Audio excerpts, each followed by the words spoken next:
आज तक रेडियो सुनता है सारा जहां।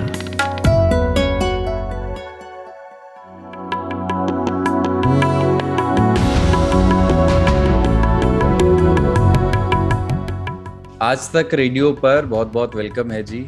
3 ताल का नया एपिसोड, 43वां एपिसोड लेकर हम आ गए हैं। और इस बार शनिवार को नहीं, रविवार को ये एपिसोड आ रहा है। कुछ वजहों से एक दिन की देरी हुई और जिसके बारे में हमने ट्विटर पर भी लिख दिया था। तो शुरू करते हैं कमलेश ताऊ, पाणिनी बाबा और मेरे यानी कुलदीप सरदार के साथ 3 ताल। जय हो जय हो जय हो जय हो जय हो। तो बाबा, आप तो लखनऊ से होकर के आए, मतलब हर पार्टी के वाया लखनऊ, हर पार्टी के बड़े बड़े नेताओं को सुन के आए पंचायत आज तक में। क्या उसका टेक अवे रहा राजनीति उत्तर प्रदेश? तो मैं सुन के तो आया, लेकिन उसके बाद मैंने इंस्टा और फेसबुक पे एक फोटो डाली नील कमल की, और वही मेरा संदेश है। विपक्ष की बैठक हुई थी कौन सी, तो उसमें बीएसपी आई भी नहीं थी। तो कैसे बीएसपी की जो अभी की स्थिति है वो बीजेपी को थोड़ा सा फायदा भी करेगी, इसलिए मैंने वो नीले कमल को ज्यादा संदर्भित तरीके से पोस्ट किया है। बाकी लखनऊ की फिजा अच्छी है। लखनऊ मायावती जी की वजह से निहायत खूबसूरत दिख रहा है। जैसे जैसे मैच्योर होती जा रही है वो खूबसूरती, वैसे वैसे वो और निखर के आ रही है।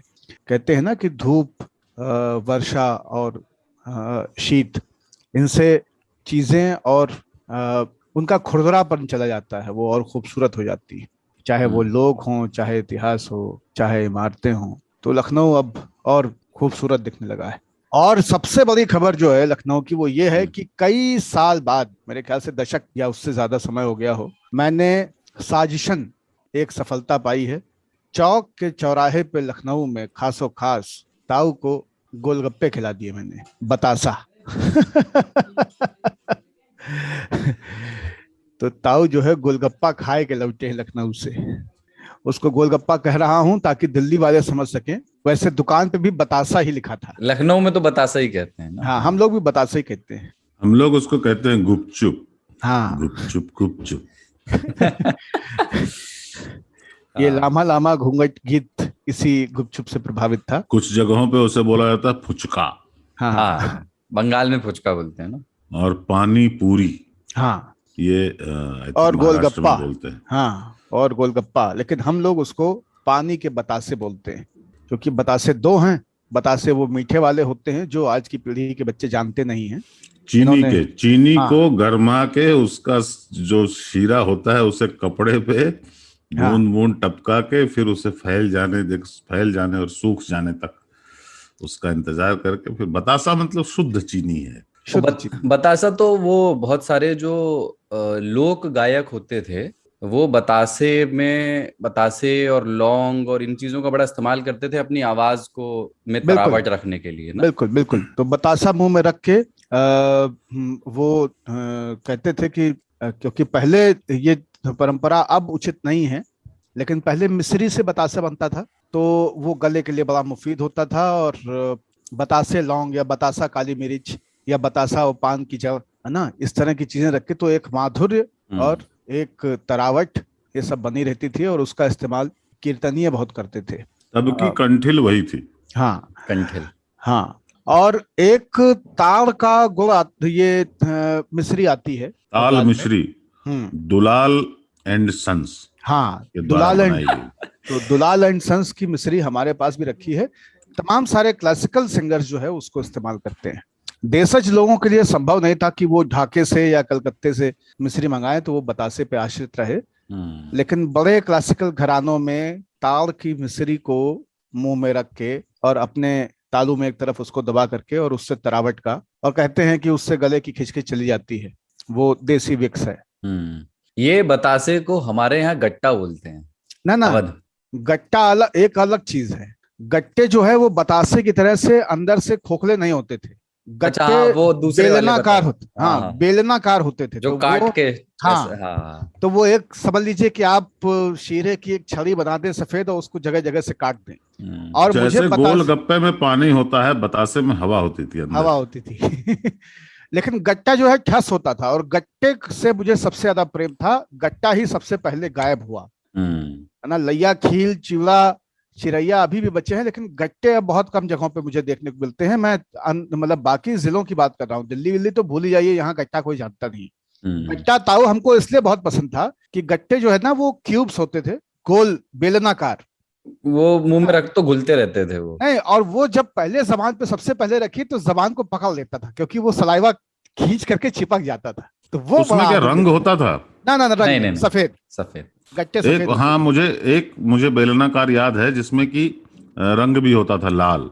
मतलब वो पूरा लाल नहीं होता था, उस व्हाइट के बीच में लाल धारियां होती थी, वो अगर वो आपको अलग, याद वो हो तो। कंपट है, वो कंपट है अलग, वो वो तो कंपट अलग है, मीठा वाला। जिससे वो एरोप्लेन बना देता था लकड़ी पे लगा के, वो है क्या? नहीं नहीं नहीं नहीं, वो नहीं। वो अच्छा। जो तुम बता रहे हो जिससे एरोप्लेन बनता है, उसी विधि द्वारा शीरे की ठस टॉफियां एकदम मजबूत सख्त, और वो देखने में मॉस्को की तमाम पुरानी बिल्डिंगों की मिनारेट्स की तरह दिखती थी, वो गोल, और उसमें लाल धारियां, तो लगता था कि किसी तुर्क का साफा है ये, है ना। एकदम लगता था कि बिल्कुल उस्मानिया, सही, वही उसका बिंदु वही है। हाँ हाँ, उस्मानिया अंपायर की पगड़ी थी वो जो शेख और खलीफा तमाम पहनते थे अरब में, एकदम उसके जैसी दिखती थी, ठोस होती थी, पिघलती नहीं, तो उसको फोड़ना पड़ता था। तो गट्टा और वो कंपट अलग है ताऊ। देखिए हम बहुत बड़े मीठे बाज हैं, आप मीठे का कोई भी जिक्र करेंगे तो मैं उसका संदर्भ सहित व्याख्या करने के लिए तैयार मिलूंगा आपको। सही है। तो आज का एजेंडा बता देते हैं। और आज हमें टोक्यो ओलंपिक से निकले उन गिने चुने दृश्यों पे बात करनी है, उन चुनिंदा दृश्यों पर, उन तस्वीरों पर जो डिजर्व करते हैं कि उन पर थोड़ा ठहर कर सोचा जाए। ताऊ और बाबा को इस ओलंपिक में सबसे ज्यादा याद रखने वाली कौन सी चीजें नजर आईं? राजद नेता शिवानंद तिवारी ने कहा कि मेडल टैली में भारत दरिद्र दिख रहा है। तो ये उनका ओलंपिक खत्म होने से पहले का बयान है, आखिरी दिन 2 और मेडल आए। पर कोशिश करेंगे ये समझने की कि इस बयान को भी कैसे देखें। हालांकि ओलंपिक ये वाला भारत के लिए इतिहास में सबसे अच्छा रहा है, 7 मेडल मिले हैं भारत को, तो इस पे बात होगी। फिर बात होगी ट्रेन के सफर, रोमांच और मुश्किलात की। भारतीय रेल को क्या चीज है जो अलग बनाती है? हम तीनों के साथ ट्रेन में घटे सबसे यादगार किस्से कौन से हैं? कौन से लोग ऐसे मिले हमें ट्रेन में जो अभी तक भुलाए नहीं भूलते?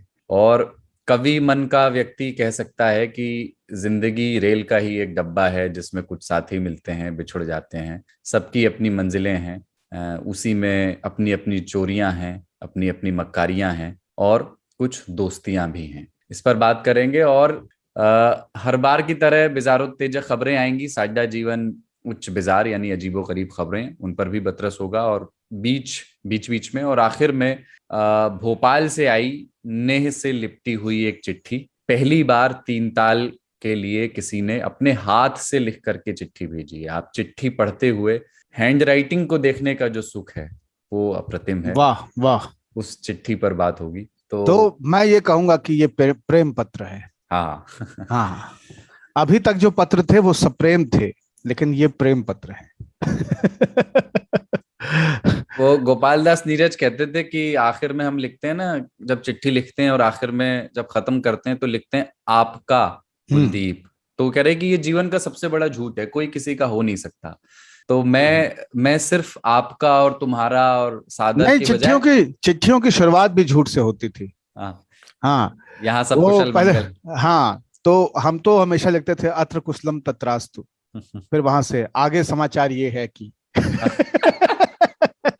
वो एप्लीकेशन लिखने का एक हाँ, सेट फॉर्मेट होता था ना, हाँ, प्रार्थी को निवेदन है, वैसे ही था शुरू में। हाँ। तो गोपाल दास नीरज आखिर में आपका की जगह सप्रेम लिखा करते थे, कि मैं लिखता था सप्रेम।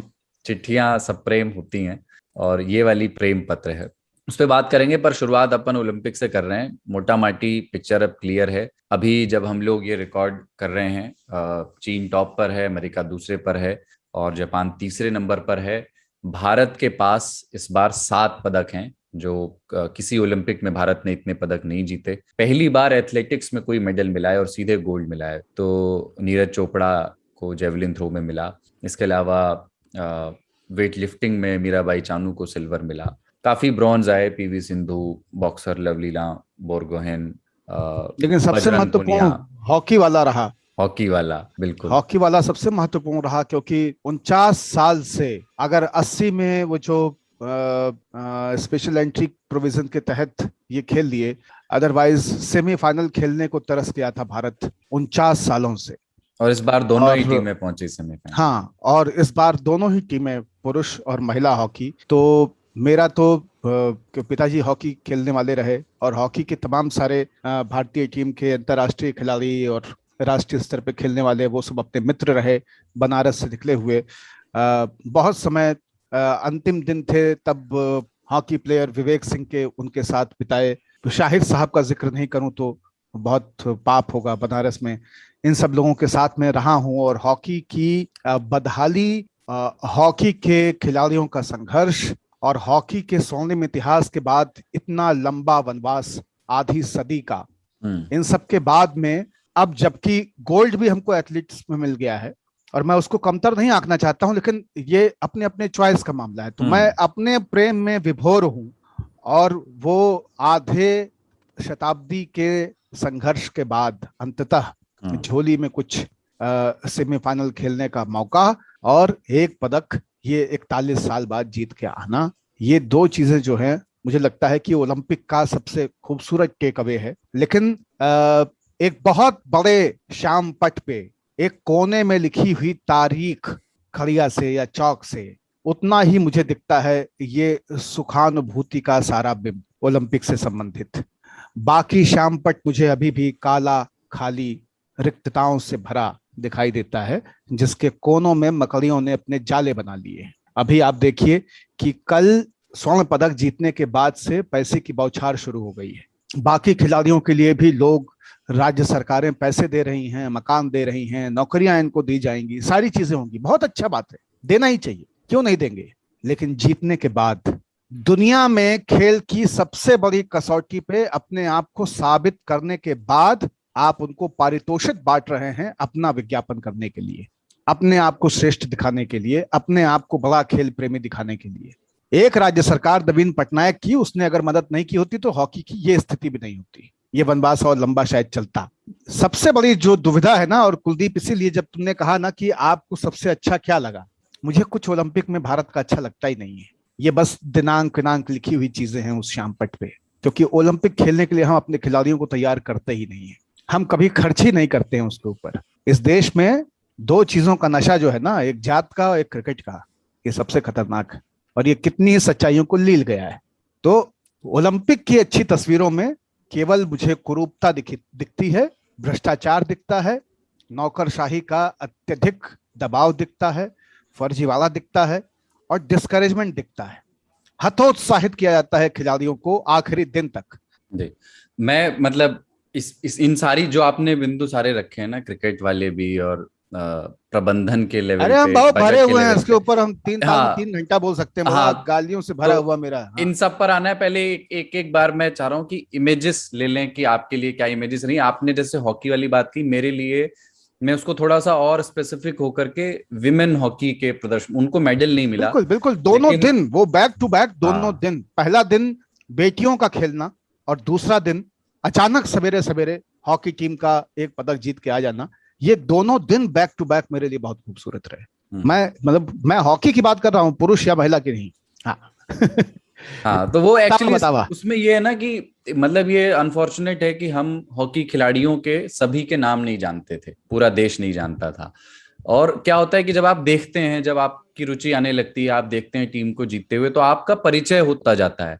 फिर आप एक एक कैरेक्टर से रिलेट करने लगते हैं, मतलब आप बेहतर जानने लगते हैं कि आपको पता है कि अब पेनल्टी कॉर्नर मिला है तो गुरजीत कौर ही लेगी, या लेफ्ट पोल पर उसका अटैक स्ट्रांग है तो उधर मार सकती है। आप जानने लगते हैं कि मतलब नेहा गोयल बेहतरीन पासेस कर सकती हैं, और फिर आप उन किरदारों के साथ उनके सफर पे चल पड़ते हैं कि इसका बैकग्राउंड ये था और वो अब यहाँ आकर के खेल रही है। और फिर जब वो लड़कियां गोल मारकर हंसती हैं तो आप साथ में हंसने लगते हैं, जब वो हार के रोने भी लगती हैं तो आपका मन भी रोने का होता है, खिन्न होता है। हाँ हाँ। ताऊ, आपके ट्वीट्स में देख रहा था, ऐसा लगा कि कुछ मुकाबले आपने बड़े चाव से देखे। कौन सी फाइट, कौन से मैचेस देखने में सबसे मजा आया? मैंने भी हॉकी के मुकाबले देखे और बाबा ने चूंकि एक स्याह तस्वीर पेश कर दी है, तो मैं थोड़ी सी रोशनी डालूंगा उस पर।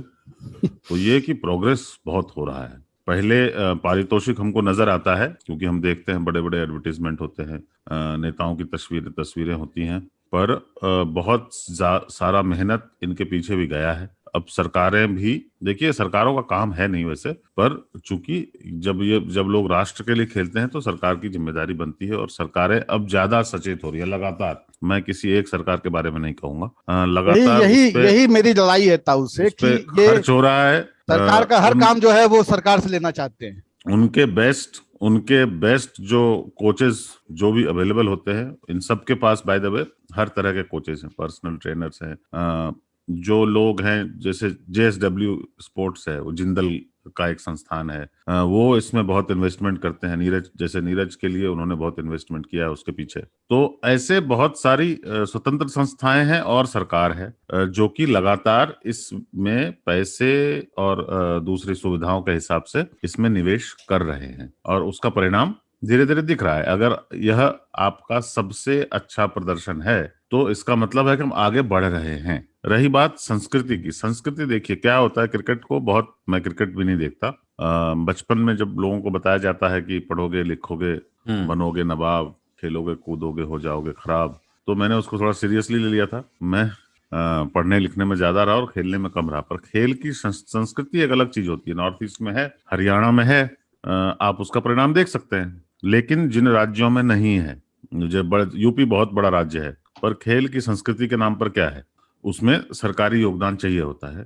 पर एक हम अब इसको दोष भी नहीं दे सकते, लोगों को भी तो बताना पड़ेगा ना कि जैसे अभी हॉकी में हमने अच्छा प्रदर्शन किया तो एक बार उत्साह बढ़ा है लोगों का, हो सकता है 2-4 वो हॉकी के मैच देखें। उड़ीसा सरकार ने जैसे स्पॉन्सर किया इनकी हॉकी टीम को 100 करोड़ में, जो पहले सहारा करती थी, सहारा के निकलने के बाद उड़ीसा सरकार करती है। सहारा एक निजी कंपनी थी, मतलब लोगों के पैसे से बनी हुई निजी कंपनी थी, पर थी। तो उस हिसाब से देखें तो हम प्रोग्रेस कर रहे हैं। हमको निराश नहीं होना चाहिए ऐसे कि हमारी स्थिति, अब ऑब्वियसली हमारी स्थिति चाइना जैसी नहीं है, पर चाइना जैसी स्थिति हमारी न उद्योग में है, न व्यापार में है, न अर्थव्यवस्था में है, न सेना में है।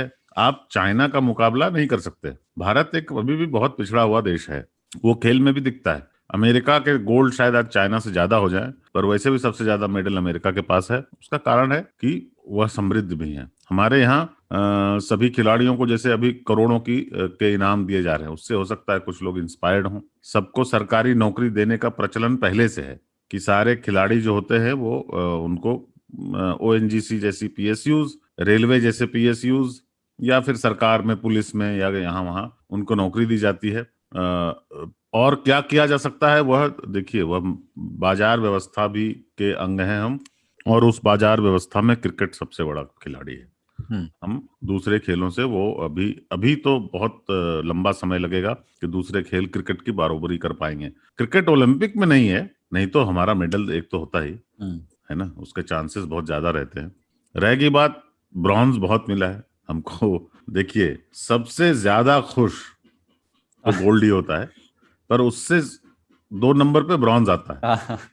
क्योंकि सिल्वर वाला दुखी रहता है कि यार मैं गोल्ड से सिल्वर तो हमेशा दुखी रहता है क्योंकि वो उसको गोल्ड मिल सकता था। ब्रॉन्ज वाले को अगर ब्रॉन्ज ना मिले तो बाहर हो सकता था 3 में से, उसको लगता है एटलीस्ट एक मेडल रिकॉग्निशन होते हैं। तो उस हिसाब से देखें तो हमारी खुशियां जो है अपार हैं। ब्रॉन्ज बहुत है और एक गोल्ड भी आ गया। लेकिन एक चीज है, बात एथलेटिक्स में आ गया है। भारत का एक बच्चा एथलेटिक्स में अगर गोल्ड ले आए, दुनिया में सबसे अच्छा हो, तो फिर उससे ज्यादा अच्छी बात क्या हो सकती है। बिल्कुल। एक चीज है जो क्रिकेट वाली बात, उसको थोड़ा सा और एडजस्ट करते हुए कि जैसे एक परसेप्शन और है भी कि क्रिकेटर्स को इतना पैसा मिलता है, कितना इंफ्रास्ट्रक्चर है, सुविधाएं हैं, ट्रेनिंग कैंप्स हैं, ये सब बाकी स्पोर्ट्स में भी है, पर क्रिकेट के पास थोड़ा ज्यादा मजबूत इकोसिस्टम है जो नए टैलेंट को मंच देता है, आगे बढ़ने के ज्यादा मौके देता है। IPL जैसा एक पूरा प्लेटफॉर्म है जहां यंगस्टर्स आते हैं 19, 20, 21 साल की उम्र से ही, और राष्ट्रीय मंच पे लोग उनको देखते हैं, परफॉर्म करते हैं। बाकी खेलों को क्या मिलता है? पर एक दूसरी धारा है जो कहती है कि भाई क्रिकेट को गरियाए बिना भी बाकी खेलों के उत्थान की मांग की जा सकती है। क्रिकेट एक खेल में तो हम कम से कम अच्छे हैं, गिने जाते हैं। हाँ, तो वही क्रिकेट को नीचे ला करके बाकी खेलों को ऊपर नहीं ले जाना है। क्रिकेट जहां है वो रहे वहां, और एक एक करके बाकी खेलों को ऊपर ले जाने की कोशिश हो। तो बाबा आप कैसे देखते सोचते हैं, क्योंकि मुझे मालूम है कि क्रिकेट पे आपने आईपीएल के समय में भी ये बात कही थी, आपको ज्यादा पसंद नहीं है, इसलिए मैं चाहता हूँ कि थोड़ा आप से सुने कि मुझे लगता है कि सबसे पसंद तो मुझे भी नहीं अवैज्ञानिक, है। हाँ, सबसे अवैज्ञानिक खेल है ना, और सबसे ज्यादा टाइम टेकिंग है। मैं थोड़ा आर्थिकी के लिहाज से भी, जो सपोर्ट है और जो हाँ, पैसा है। मैं हाँ। उसी पे आ रहा हूँ, और होता क्या है ना कि एक चीज जब बहुत बड़ी हो जाए ना, तो बाकी चीजों के लिए रिजर्वेशन करना पड़ता है, और जब तक वहां पे मार्केट रहेगा तब तक वहां पे, जो ताऊ कह रहे थे कि खेलों को प्रमोट करना या खिलाड़ियों को प्रमोट करना, ये क्यों सरकार की जिम्मेदारी है? सरकार की पूरी तरह से जिम्मेदारी है। प्राइवेट वेंडर वहां जाएगा जहां पे उसको उसका कोई रिटर्न दिख रहा होगा। उसको पता है कि हॉकी के मैच में, खो खो में, कबड्डी में, इन सारे में विज्ञापन का बोर्ड लगाने का कोई फायदा नहीं है, क्योंकि इसका दर्शक ही नहीं है। जबकि क्रिकेट में मैं अगर ओप्पो बेचूंगा, या मैं वीवो बेचूंगा, या मैं पेटीएम बेचूंगा, तो वहां पे पूरी दुनिया को दिखाई देगा, पूरा देश उसको देख रहा होगा पागलों की तरह। रात में 12-1 बजे मैच होगा तब भी देख रहा होगा। तो उसको पता है, इसलिए कहां पे लगाने की आवश्यकता है। और नवीन पटनायक ने लगाया, एक राज्य सरकार ने स्पॉन्सर किया, पैसा लगाया, उसका हमको लाभ दिख रहा है। दूसरी बात, चाइना में लोग अपने स्तर पर तैयार होकर नहीं हो जाते, जिनमें क्षमता, बच्चों की क्षमता को टेस्ट करना, उनके ऊपर खर्च करना, उनका राशन पानी, उनकी तैयारियां, ये सारी चीजें सरकार करती है। उसके लिए फ्रीडम ऑफ स्पीच की बलि देनी पड़ती है। चाइना, ठीक रशिया है। बहुत आगे रहे, उसका कारण ये भी है कि आपको वो क्यों लगता है कि डिक्टेटर भारत में फ्रीडम ऑफ स्पीच बहुत मुकम्मल है? अरे नहीं, तो या तो यह मानकर चलिए, फिर डिक्टेटरशिप के आदेश दीजिए। पर देखिए, एक बहुत बड़ा बिंदु हम भूल जाते हैं कि सरकार क्रिकेट को प्रमोट नहीं करती। सरकार क्रिकेट एक क्रिकेट व्यवसाय है जो एक निजी कंपनी करती है, सुप्रीम कोर्ट में हलफनामे के मुताबिक करती है। उसने कहा है कि हम जो है एक समूह है, हम सरकार के हिस्से नहीं है। सरकार क्या करती है क्रिकेट के लिए? सरकार खेलों के लिए बहुत कुछ नहीं करती। ये शिकायत जो है आपकी जायज है कि सरकार खेलों के लिए बहुत नहीं करती, पर हम लगातार धीरे धीरे धीरे धीरे आगे बढ़ रहे हैं। हमको प्रोग्रेसोफोबिक नहीं होना चाहिए। मैं यह मानता हूं कि जिस तरह से अभी देखिए, आप सिंपल उदाहरण लीजिए, एस्ट्रो टर्फ है ना, हमारे यहाँ नहीं होते थे। अंतरराष्ट्रीय खेल एस्ट्रो टर्फ पे खेले जाते हैं। अभी हमारे देश में एस्ट्रो टर्फ है। हमारा एक हॉकी फेडरेशन है। हमारे यहाँ निजी कंपनियां भी हॉकी को सपोर्ट करती हैं। उड़ीसा सरकार ने किया, हरियाणा सरकार बहुत करती है। आप किसी की भी सरकार हो हरियाणा में, आप उनके खेल में उनके लगाए गए, वो 100 करोड़ की डील हो सकता है उन्होंने नहीं दी हो किसी एक ग्रुप को, पर वो खिलाड़ियों पे खर्च करते हैं। खिलाड़ियों के लिए धीरे धीरे व्यवस्थाएं सुधर रही हैं। तो मैं आशान्वित हूँ। नहीं, बिल्कुल आशान्वित हम भी हैं। मैं कतई दुखी प्रेम नहीं है। मैं चाहता हूं कि देश में और भी कुछ चीजें मैं भी ताऊ आशान्वित ही हूं, और मुझे भी लगता है कि ये दिनांक लिखे हुए श्याम पट पे और इबारतें लिखी जाएंगी और कहानियां लिखी जाएंगी। और ये मार्केट, जैसे मार्केट क्रिकेट का बन गया, और ऐसा लगता है कि इसको बनाना बड़ा आसान रहा क्या? नहीं, आसान नहीं रहा, कई दशक लगे। और आप पर हॉकी में हम कब से चैंपियन थे, ये मार्केट हम बाकी खेलों के लिए क्यों नहीं बना पाए?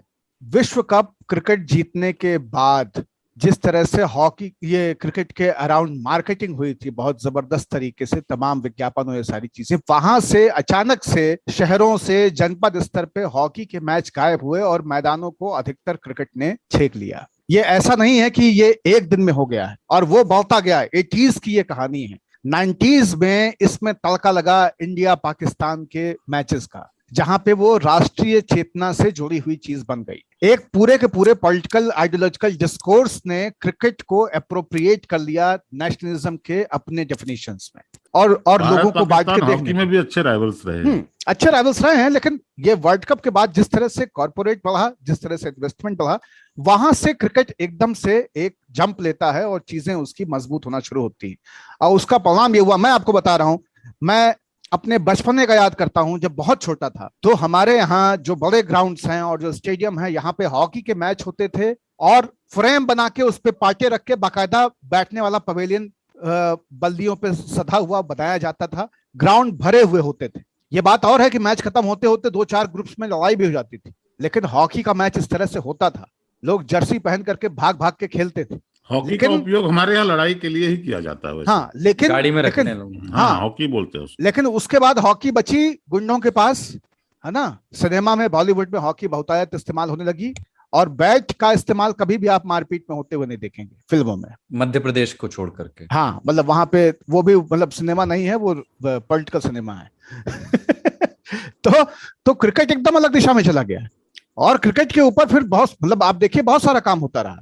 तो ये आइडियोलॉजिकल पुश एक बहुत बड़ी वजह बनी। मैं आपको बता रहा हूं ना कि बचपन में जो आदमी हॉकी के मैच अपने जिले में देखता था, उसके जिले में हॉकी के टूर्नामेंट बंद हो गए उसके 8वें दर्जे में आते आते तक। एक भी टूर्नामेंट नहीं हो रहा था, केवल क्रिकेट के हो रहे थे। और जहां नहीं भी होता था वहां पे भी क्रिकेट खेला जाने लगा। क्रिकेट बड़े सेंटर से निकल के छोटे छोटे मैदानों में बढ़ता चला गया, खूब फैला। हाँ, ये वही है। मतलब संकट यही है कि ये बाकी खेलों का उभार और हमारे 20s में जिन लोगों को हम इंटरनेशनल हॉकी खेलते हुए देखा, जिनको ओलंपिक जाते हुए देखा, अब मैं उनको देखता हूं कि वो काशी विश्वनाथ एक्सप्रेस में टीटी हैं, वो ओएनजीसी में बड़का बाबू हो गए हैं, वो किसी और कंपनी में काम कर रहे हैं, और वो वैसे ही खपा दिए गए हैं। अब उनके मुंह में मसाला है, तोन बाहर है, और बेचारे वो अपना ये नौकरी बजा रहे हैं, काम कर रहे हैं, मस्ती से चल रहा है सब। तो ये स्थिति है। और इसीलिए मैं कह रहा हूं कि थोड़ा सा सरकारों को, ताऊ जो कह रहे हैं बिल्कुल सही है, पंजाब ने पैसा खर्च किया, केपीएस गिल ने बहुत पैसा खर्चा कराया था, लेकिन उसकी वजह से एक तरह का क्षेत्रवाद हावी हो गया था पूरे के पूरे हॉकी पे।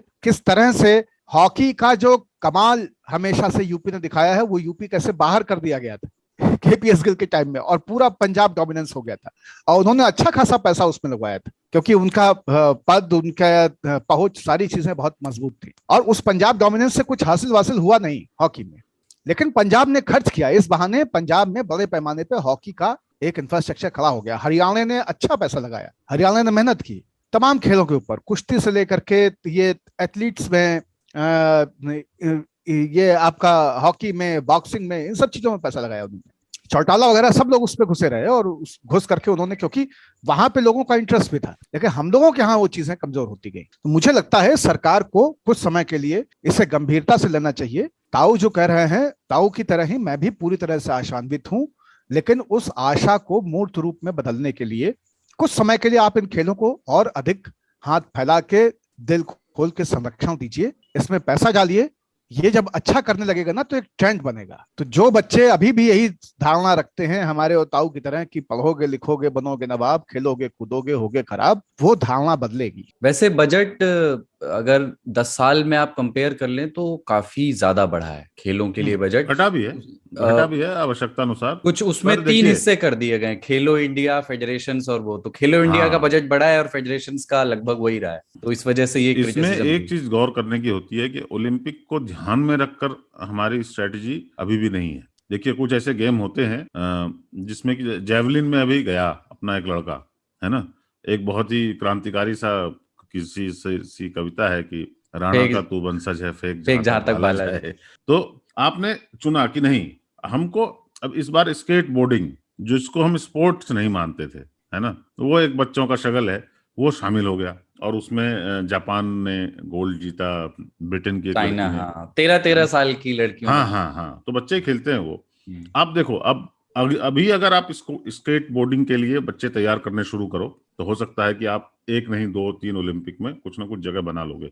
हमको जैसे तीरंदाजी में हमने अच्छा किया, इस बार नहीं मिला हमें कुछ, पर तीरंदाजी में हमने बहुत अच्छा किया है। शूटिंग में हमारे खिलाड़ी बहुत अच्छा करते हैं। रेसलिंग में तो अब हम सब कुछ हर बार मेडल की चाह रखते हैं, इस बार भी मिला। तो ऐसे खेल को ध्यान में रखते हुए ओलंपिक में क्या खेला जाता है, उसके आधार पर हमको कुछ डिसीजन लेने चाहिए। और ऐसे कुछ स्टार्स हमको उसकी, जैसे चीन में क्या सिस्टम है कि बिल्कुल बालक अवस्था में, बाल्यावस्था में वो चुन लेते हैं निचले स्तर से, फिर उनको एक ही स्पोर्ट्स की ट्रेनिंग दी जाती है। और अब जितना ट्रेन हो जाओगे उतना अच्छा करोगे। उस तरह की पद्धति हमारे देश में अभी नहीं है। बच्चों को स्पॉट करने की, टैलेंट स्काउटिंग भी तो बहुत बड़ी चीज होती है। बिल्कुल।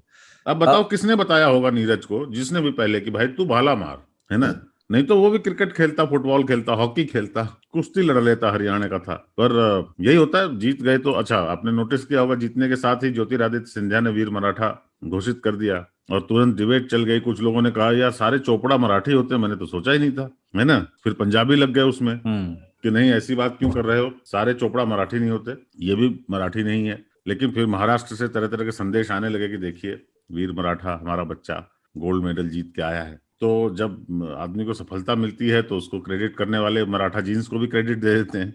अच्छा, वैसे ये होता है क्या, मतलब इस पे भी कि कुछ चीजें खून में होती हैं क्या? जैसे कोरिया के लोग, साउथ कोरिया के लोग आर्चरी में बहुत अच्छा करते हैं। वो जो 20 साल की लड़की ने वर्ल्ड नंबर 1 दीपिका कुमारी को हराया। इनफैक्ट कोरिया और जापान दोनों के देशों के एथलीट्स जो हैं वो किसी भी ऐसे खेल में बहुत अच्छा करते हैं जिसमें फुर्ती की जरूरत हो, क्विक रिफ्लेक्सेस चाहिए हो। बैडमिंटन भी हो सकता है, वो टेबल टेनिस भी हो सकता है, आर्चरी तो है ही, या पहलवानी में इंडिया है, रशिया है, या जो ये वाली पूरी बेल्ट है, कजाकिस्तान, उज्बेकिस्तान, अजरबैजान। क्या ये जीन्स में है कि कुछ सर्टेन खेलों के लिए कुछ सर्टेन इलाकों में रहने वाले लोग ज्यादा अच्छा कर पाते हैं? जैसे पानी के खेलों के लिए ऑस्ट्रेलिया, अमेरिका, ये लोग अच्छा करते हैं, या नॉर्वे, स्वीडन जैसे। तेज दौड़ने वाले में एक समय तक जमाइका बहुत अच्छा करता रहा, अब उसेन बोल्ट नहीं है, तो अब की बार वो कनाडा और अमेरिका और इटली ने भी एक आध मेडल जीते उसमें। पर जेनेटिकली जो है अफ्रीकन अमेरिकन बहुत अच्छा, अब अफ्रीकन हाँ। अमेरिकन मतलब अफ्रीकन ओरिजिन के लोग, not African American, African origin के लोग बहुत अच्छा करते हैं। अब मैं ये तो नहीं कह सकता कि मराठा ओरिजिन के लोग भाला अच्छा फेंकते हैं, नहीं, इनके खून में एक चीज होती है, मैं जो जानता हूँ। पर यस, जेनेटिक्स मैटर, चूंकि ये फिजिकल आपके स्किल और फिजिकल एबिलिटीज उसके सामंजस्य से ये ओलंपिक्स एथलेटिक्स जैसी चीज बनी है, तो यस होता होगा। मैं लेकिन मराठा जेनेटिक्स का ऐसा कोई तर्क या तथ्य नहीं है अपने पास, और मराठा क्या जीन तक पहुंच पाया है ये बहुत मुश्किल है कह पाना भी क्योंकि जेनेटिक जो डिस्ट्रीब्यूशन है ना, वो बहुत ही कॉन्टिनेंटल चीज है, कॉन्टिनेंट बेस्ड है वो, है ना। और वो ऐसा नहीं है कि नहीं मराठा जीन मध्य प्रदेश आते आते असर कम हो जाएगा या वैसे हो जाएगा। एक चीज हिंदुस्तान में, एक जीन है जो बहुत मजबूत काम करता है, वो ये होता है कि सफलता को अप्रोप्रिएट करने का जीन हमारा जबरदस्त है ना। तो अगर मंदिर गिराया तो मैंने गिराया, मस्जिद गिराया तो मैंने गिराया, मंदिर बनाया तो मैंने बनाया, जीता है तो मेरा है, हारा है तो। अब माँ बाप से आप देखिए, घर से शुरू होता है। कोई बच्चा अगर अच्छा प्रदर्शन ना करे तो माँ बाप दोनों एक दूसरे कोसते रहते हैं, ये तुम्हारी औलाद, हाँ तुमने ही इसको बिगाड़ा है, तुम्हारी औलाद कुछ भी नहीं कर पाई, उसको देखो। दोनों एक दूसरे को धिक्कार रहे होते हैं। और लड़का अच्छा कर जाए तो मेरा बेटा, मेरा बाबू, मेरा राजा, मेरी गुड़िया, है ना, मेरी चिड़ैया, सब शुरू हो जाता है तुरंत अप्रोप्रिएट। मतलब पापा की परी भी बन जाएंगी और माँ की आंखों का तारा भी बन जाएंगी। तो वो दोनों स्थितियां हैं। तो जो सही है, जो चल रहा है, कुदाल कामरा के देख लीजिए कल से मीम्स जो चल रहा है। तुम कह रहे हो ओलंपिक क्या मजा आ रहा है, हमको उसी मजा आ रहा है जो मीम बन रहा है। बहुत बड़े फैन है उसके। नहीं, उसकी इस अदा के फैन है कि वो ये पोस्ट करके कहता है नाउ हु डू दिस कि ये क्या करत हो। लेकिन एक चीज वो देखिए, सरकारें श्रेय लेती रहेंगी, लोग मजाक उड़ाते रहेंगे, मीम बनते रहेंगे, जीवन यही है। एक चीज होती रहे जिसकी आवश्यकता है कि ये खिलाड़ी ऐसे ही आगे बढ़ते रहे, प्रदर्शन करते रहे। हाँ, और हमारे देश में आवश्यकता है इस बात की कि कुछ इंस्पायरिंग कैरेक्टर्स हों। मैं अवश्य सोचता हूं कि मतलब मैंने भी कल कुछ फेंक कर देखा है ना। एक बार आप किसी को फेंक कर देख लेते हो तो आपको लगता है अच्छा ये भी किया जा सकता है। तो हाँ, भाला नहीं तो डंडा ही सही, आप जरूर फेंक कर देखते हो कितनी दूर तक जाता है। अब गोल्फ जो अमीरों का खेल है सामान्य जीवन में, उसमें भारत जैसे गरीब देश की एक लड़की पदक के इतने करीब पहुंच गई, तो यस, अब बाकी लोगों को लगेगा कि चलो यार गोल्फ को थोड़ा सा नीचे लाया जाए। गोल्फ कोर्स नहीं तो ऐसा ही गड्ढा करके गेंद फेंक के मतलब आपके पास क्लब नहीं है तो क्या हुआ, हाथ से तो फेंक ही सकते हैं। और हम लोग जो बचपन में गुल्ली खेलते थे, गुल्ली मतलब कंचे, गुल्ली डंडा और कंचा, हाँ, कंचे को एक छोटे से होल में गिराना होता था बहुत दूर से, तो वही है गोल्फ। तो इस तरह से अगर बच्चे इसकी तरफ जाए, गोल्फ के लिए पर्टिकुलर स्किल चाहिए होती है कि आप अंदाजा लगाकर वहां तक गेंद को पहुंचा दें। वो भारत में बहुत सारे लोग कर सकते हैं, बस हमें सबको में अंटा डालते थे हम लोग। हाँ, उसको अमीरों से नीचे लाकर एक खेल होता है गुच्ची, पहुंचाएं। एक खेल होता है गुच्ची पिलाई जाती है, वैसे ही वो गोल्फ में बर्डी और पार होता है, सिक्के वाली गुच्ची। अच्छा, वो क्या? एक कंचे का संवर्धित गुच्ची वर्जन है सिक्के वाला कंचा। कंचे का खेल सिक्कों से खेलना, और उसमें बाकायदा तो एक तरह का जुआ भी है वो, कि उसमें एक एक का सिक्का लगा करके और जीतने वाले को फिर उतने रुपए मिल जाएंगे। तो उसमें रुपए का खेल है, तो कंचा जीतने बजाय रुपए जीती।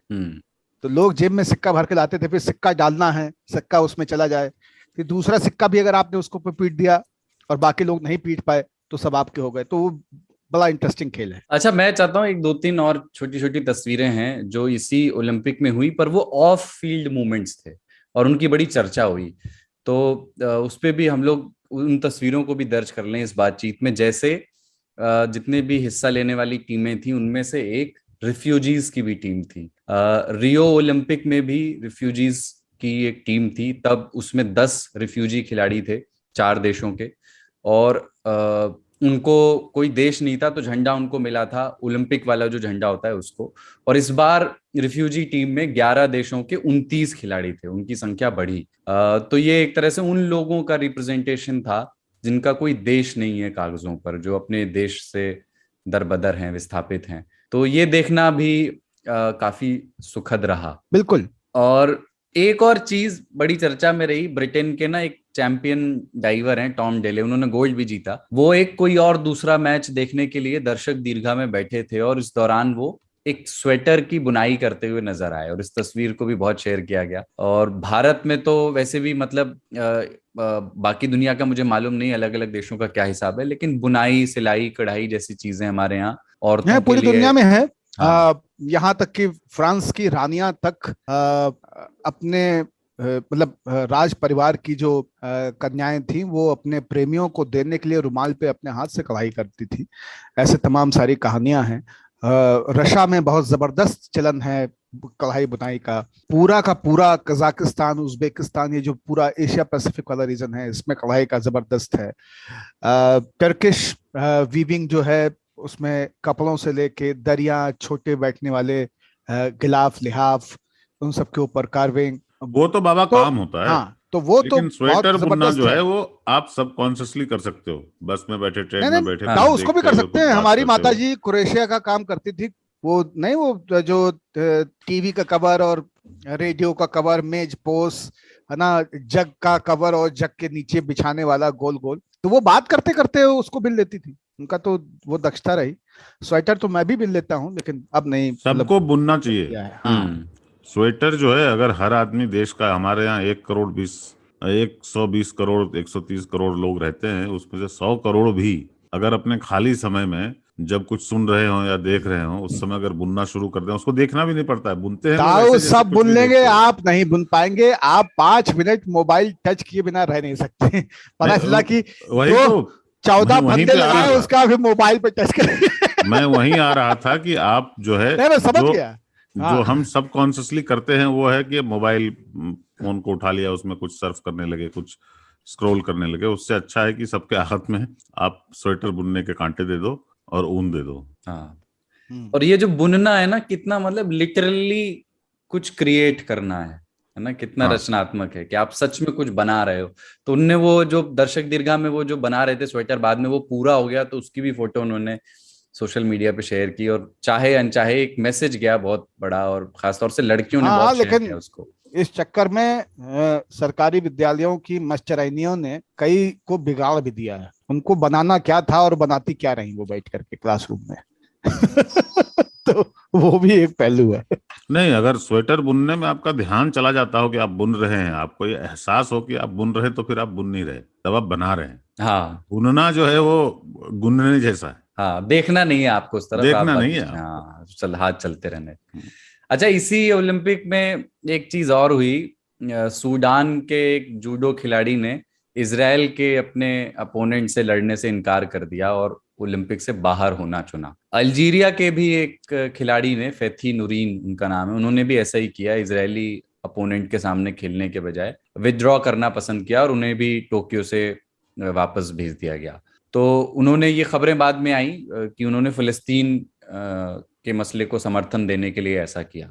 तो मैं चाह रहा था कि थोड़ा आप दोनों से इस पे पूछा जाए कि क्या आप लोगों का सोचना है, क्योंकि एक बड़ा मौका था, बड़े मंच पर संदेश भी आप बड़ा देना चाहते हैं, लेकिन बहुत लोग ये मानते हैं कि स्पोर्ट्स स्पिरिट में इन चीजों से मुक्त रहना चाहिए, और मैसेज देना ही था तो हरा कर देते, या जैसे बास्केटबॉल के खिलाड़ी घुटनों पर बैठ करके रेसिज्म के खिलाफ संदेश देते थे और फिर वो गेम खेलते थे। उसके बाद जब राष्ट्रगान होता था तब वो घुटनों पर बैठ जाते थे, क्योंकि वो जो भी एंटी ब्लैक बयानबाजियां हो रही थी उसके खिलाफ उनका प्रोटेस्ट था। बाद में बहुत सारे वाइट खिलाड़ी भी उनके साथ, उनके समर्थन में घुटनों पर बैठने लगे। तो आप प्रोटेस्ट किसी तरीके से दर्ज करा लें और उसके बाद मैच खेलें, गेम में हिस्सा लें, या प्रोटेस्ट करें उसी समय और बाहर निकल जाएं कि हम खेलेंगे ही नहीं। आप खेल के इस बड़े मैदान, बड़े मंच को इस तरह से इस्तेमाल करें। आप लोग क्या सोचते हैं इस पे, इस मैसेजिंग पर? हम प्रोटेस्ट करें क्यों? खेलने गए या प्रोटेस्ट करने गए? प्रोटेस्ट करने की जगह होती है आप मैदान के बाहर। जब आप किसी टूर्नामेंट में भाग लेते हैं तो फिर आपको छुआछूत नहीं करना चाहिए। ऐसा क्रिकेट में हुआ है by the way. South Africa के साथ खेलने से पूरी दुनिया ने इनकार कर दिया था क्योंकि वहां अपार्थाइड रंग भेद की नीति थी। और पर आई थिंक हमको उससे आगे बढ़ना चाहिए। वो इसलिए कि इजराइल का कोई खिलाड़ी अगर खेलने आया है तो वहां किसी फिलिस्तीनी को ऑपरेस करने नहीं आया है। और यह इजराइल में बाय द वे सभी लोग फिलिस्तीनियों को ऑपरेस करना भी नहीं चाहते। बहुत सारे फिलिस्तीनियों के सपोर्ट में आंदोलन चलते हैं इजराइल के अंदर भी। तो यह मानकर चलना ये कि वह कोई देश ही छुआछूत के को डिजर्व करता है तो मेरे हिसाब से वो जायज नहीं है। आप जरूर करें, इसमें क्या है। फिलिस्तीन के समर्थन में हैं अगर आप, तो आप प्रदर्शन करें, लोगों को बताएं। आप अच्छा, अगर आप गोल्ड मेडल जीत जाते या कोई मेडल जीत जाते, प्रेस कॉन्फ्रेंस में बोल सकते थे बाहर बाद में। आप पब्लिसिटी, अगर किसी मुद्दे को उठाना चाहते हैं तो उठाने के बहुत मंच हैं। मैदान में जाकर यह कहना कि मैं इसके खिलाफ नहीं खेलूंगा, मैं इसके साथ नहीं खेलूंगा, मेरे हिसाब से अब जो है आज के 21st सेंचुरी में वो थोड़ा बचकाना बिहेवियर है। बाबा, हाँ, इस पे सवाल उठा सकते हैं कि उनका प्रोटेस्ट का तरीका कितना अप्रोप्रिएट था स्पोर्ट्स इवेंट के हिसाब से, लेकिन मैं ताऊ की इस बात से सहमत नहीं हूं कि प्रोटेस्ट नहीं कर सकते हैं। प्रोटेस्ट या जेस्चरिंग होती रही है। लोग एड्स वाला क्रॉस पहन के बल्लेबाजी करते रहे हैं, हाथ में काला रिबन बांध के लोग खेलते रहे हैं। खिलाड़ियों ने तरह तरह से जेस्चरिंग की है। जब तक ये अलोकतांत्रिक नहीं है तब तक इसमें कोई बुराई नहीं है। खेलने वाले के भी चेतना में सामाजिक, सांस्कृतिक और राजनीतिक चीजें हो सकती हैं, विचारधारात्मक चीजें हो सकती हैं, होती भी हैं। पेले ने प्रोटेस्ट किए हैं, मैराडोना ने किया है। इन लोगों ने अपने अपने तरीके से अपने अपने समय पे चीजों को उठाया है। हमारे भारतीय खिलाड़ियों ने भी कुछ कैंपेन्स के पक्ष में उस तरह से बैजेस लगा करके खेलने का काम किया है। लोग सार्वजनिक भीड़ में, बड़े आयोजनों में, जहां पे पूरी दुनिया की नजर होती है, वहां पे ऐसा करते हैं। ये इसमें कोई बुराई नहीं है। रैली में लोग सुनने जाते हैं, लेकिन लोग दरख्वास्त लेके भी जाते हैं कि हमारे साथ अन्याय हुआ है, इसको किया जाए, इसको देखा जाए। आप हमेशा पाएंगे कि रैलियों में नेताओं के मंच के पीछे 10 लोग, 8 लोग ऐसे जरूर होते हैं जो अपनी एक चिट्ठी उनके हाथ में पकड़ाना चाहते हैं। तो ये होता है। लोग काली कमीजें, काले कपड़े लेकर के काला कपड़ा दिखाने के लिए उनके कार्यक्रमों में जाते रहते हैं। तो ये प्रोटेस्ट के तरीके हैं। इससे किसी को डैमेज नहीं हो रहा है, और वो अगर अपने मुद्दे को हाईलाइट करना चाह रहा है तो कर पा रहा है। उसमें मुझे लगता है कि कोई बुराई नहीं है, जब तक कि वो तरीका लोकतांत्रिक है, सही है, किसी को डैमेज नहीं कर रहा है। और जरूरी नहीं कि जब जीतें तभी प्रोटेस्ट की बात रखें। हम हार के भी अपनी बात को रख सकते हैं। मतलब अगर हम नहीं जीते तब भी हम अपनी बात तो रख ही सकते हैं। मंच मिला है, अवसर मिला है, चलो मेडल नहीं जीता, लेकिन जो हमारा पॉलिटिकल डिसएग्रीमेंट है या जिस पीड़ा से हम गुजर रहे हैं उसको तो हाईलाइट करें वहां पे। हाँ, पर नहीं खेलना कौन सी नहीं खेलना? नहीं खेलना, इसीलिए मैंने ताऊ वहीं से शुरू किया कि नहीं खेलना ये जो है गलत है। ये सूडान का आदमी कौन चीज का प्रोटेस्ट कर रहा है भाई? मतलब तुम्हारी क्या औकात है यार? तुम अपना देख लो पहले। अपने यहाँ जो ऑपरेशन होता है, अपने यहाँ जो दिन दहाड़े किसी चीज के नाम पर आपके यहाँ कत्लेआम मचा हुआ है, खून खराबा हुआ पड़ा है, आप किसी दूसरे धर्म के व्यक्ति को बर्दाश्त नहीं कर सकते, आप कौन सी का प्रोटेस्ट कर रहे हो? बिल्कुल। तो ये बिल्कुल सही है कि किस तरह से आपने प्रोटेस्ट किया है, उसमें आपकी जो ओवरऑल सोच है वो कैसी दिखाई देती है। इस तरह की अस्पृश्यता थी तो आप ओलंपिक में आते ही नहीं। सऊदी अरेबिया का आदमी जाके ह्यूमन राइट्स के लिए अगर प्रोटेस्ट करना चाहे टोक्यो में, तो करने का स्वागत है, कर सकते हैं, मत खेलो आप। मैं अगर किसी खेल में कभी अगर चला जाऊं, मैं मतलब यहाँ पे कोई संभावना नहीं कि मैं जा पाऊं, लेकिन बता रहा हूँ कि गुच्ची वाला ओलंपिक में हो गया तो कि अगर मान लीजिए ऐसे किसी मंच पे मैं जाऊं और किसी देश के किसी खिलाड़ी से मेरा डिसएग्रीमेंट है, तो मैं जाऊंगा, उसको गले लगाऊंगा और उससे कहूंगा कि तुम्हारे देश की इन नीतियों से मैं असहमत हूं यार। यस, वही तरीका है ना। और उसके साथ में फिर बैठ करके शाम को मैं मस्ती से चाय भी पीऊंगा, कहवा खाने भी जाऊंगा, बाकी चीजें भी, लेकिन उस व्यक्ति से कोई हेट नहीं रखूंगा। उस व्यक्ति के प्रति, उस खेल के प्रति या उस आयोजन के प्रति किसी नफरत के साथ वहां पे नहीं जाऊंगा। तो ये है एक डॉक्यूमेंट्री का सुझाव है, बड़ी गजब डॉक्यूमेंट्री है जो देखी जा सकती है नेटफ्लिक्स पर। इसका नाम है हिटलर्स ओलंपिक्स। 1936 में जो ओलंपिक हुए थे, नाजी शासन वाले जर्मनी ने होस्ट किए थे बर्लिन में, उस पर ये डॉक्यूमेंट्री है। और उसमें कैसे मतलब इस बात का जिक्र है कि ओलंपिक की वजह से कुछ समय के लिए यहूदियों के परसिक्यूशन को रोक दिया था हिटलर ने, ताकि ओलंपिक हो सके, क्योंकि अमेरिका ने ऑलमोस्ट विथड्रॉ करने की बात कह दी थी और इसका ये मतलब था कि ओलंपिक कैंसिल भी हो सकते थे। और कितने बड़े पैमाने पे उसको किया था बहुत हिटलर ने, तो उसके लिए तैयारी। और कहते हैं कि ओलंपिक का जो इस लेवल पे आयोजन है उसके सूत्रधार माननीय हिटलर महोदय ही थे, कि उन्होंने सामान्य मानविकी के खेल को इस स्तर तक पहुंचा दिया। हाँ तो उसमें न्यूयॉर्क टाइम्स ने बहुत इम्पोर्टेंट रोल अदा किया था। तब भी इतना ही झूठ बोलते थे वो और अभी भी, तो उस समय भी वो झूठ बोल के अपने आप को पुलित्जर दे देते थे, अभी भी दे देते हैं। सबसे ज्यादा पुलित्जर अपने आप रखते हैं वो, बाकी लोगों को कभी कभी कुछ दे दिया जाता है जो उनकी एजेंडा के मुताबिक काम करते हो। हाँ, तो वो फिल्म देख सकते हैं। एक तो 1936 की फुटेज है उस फिल्म में, पुराने इंटरव्यूज, और तो वो कैसे वो ओलंपिक हुए और उसका असर भविष्य पे क्या हुआ, उसके लिए ये फिल्म बहुत अच्छी है। अच्छा, वो एक चीज चूंकि मैंने बोल दिया तो लोगों को रेफरेंस मैं भी दे देता हूँ कि न्यूयॉर्क टाइम्स की थेथरई और उनके दोगलेपन के बारे में मैंने बात की थी। तो उसके लिए किताब है जो आपको अमेज़न पे मिल जाएगी। किताब का नाम है the Gray Lady winked, how the New York Times misreporting distortions and fabrications radically alter history. मतलब हम लोग तो सरकार बदलने के चक्कर में रहते हैं, वो इतिहास बदलने के चक्कर में रहते हैं, और उनकी जितनी भी उनके क्रियाकलाप हैं उसके बारे में ये किताब है।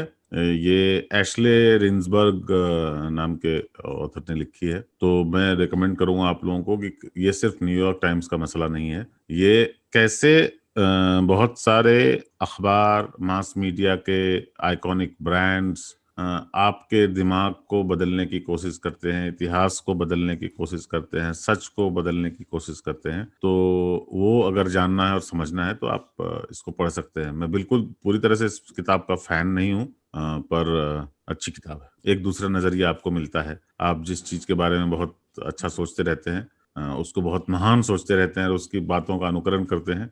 ऐसे व्यक्ति भी हो सकते हैं, ऐसी संस्थाएं भी हो सकती हैं, और ऐसे अखबार भी हो सकते हैं, ऐसे टीवी चैनल भी हो सकते हैं। तो वो एक मीडियम कैसे मैसेज को बदल देता है। मुझे लगता है कि किसी एक शनिवार 3 ताल में, कुलदीप, हम लोग को इसी पे चर्चा करनी चाहिए। हमारा ये प्रिय विषय भी है और इसके ऊपर ताऊ जैसी कुछ राय मैं भी रखता हूं कि ये जो परसेप्शन बिल्डिंग है ना पश्चिम को लेकर के, ये देश हमारा विचित्र है। एक बड़ा हिस्सा इस देश में पश्चिम को अपसंस्कृति और अमानवीयता की जननी मानता है, और एक बड़ा हिस्सा जो कि इधर भी है उधर भी है इस देश में ऐसा है जो कि पश्चिम की हर चीज को सही मानता है, कि अगर न्यूयॉर्क टाइम्स ने कहा है तो सही होगा, बीबीसी ने प्रसारित किया है तो सही होगा, इन्होंने कहा है जर्मनी से बन के आया है तो अच्छा होगा, फ्रांस का चोंगा है तो कीमती है तो अच्छा है, पश्चिम का जो कुछ है सब अच्छा है, हमारा जो कुछ भी है सब खराब है। ये एक अजीब सा संकट है, और कई धारणाएं हमारी इसलिए अच्छी बन जाती हैं क्योंकि वो पश्चिम के हैं, पश्चिम के यानी यूरोप के हैं, अमेरिका के हैं, इसलिए हमारी धारणा बड़ी अच्छी रहती है उनके बारे में। तो धारणाओं के इस वितंडावाद में जहरीले और लाभकारी फलों की पहचान वाला एक विषय किसी एक 3 ताल में, उसमें मैं पश्चिम, उसमें डेविल्स एडवोकेट की भूमिका निभाते हुए मैं पश्चिम की तरफ से बोलूंगा। वाह वाह, ठीक है। नहीं, उससे थोड़ा और बेहतर क्लैरिटी आएगी क्योंकि मन में प्रश्न आते रहते हैं तो उनके जवाब मिलते रहेंगे। अब एक ब्रेक ले लेते हैं और उस पार है एक बिजार स्टोरी। भाषा के ग्रामर से मिले कब, क्यों, कैसे, कहां, किसने, ये ऐसे शब्द हैं जो सेंटेंस में जुड़ जाएं तो उसे सवाल बना देते हैं। और सवालों के बारे में आइंस्टीन ने कहा था, the important thing my friend is not to stop questioning. मैं हूं नितिन ठाकुर और लेकर आया हूं एक ऐसा पॉडकास्ट जिसमें हम हर टॉपिक का रेशा रेशा खुलने तक सवाल पूछने से थकते नहीं। यहाँ हम बात करते हैं समंदर में दफन इतिहास से लेकर आसमान में उड़ते साइंस तक की। तो हर गुरुवार मेरी दुकान पर मिलेगा 4 किताबों के बराबर ज्ञान। आज तक रेडियो पर पढ़ाकू नितिन में, हमारी वेबसाइट के अलावा एप्पल पॉडकास्ट, गूगल पॉडकास्ट और स्पॉटिफाई पर भी।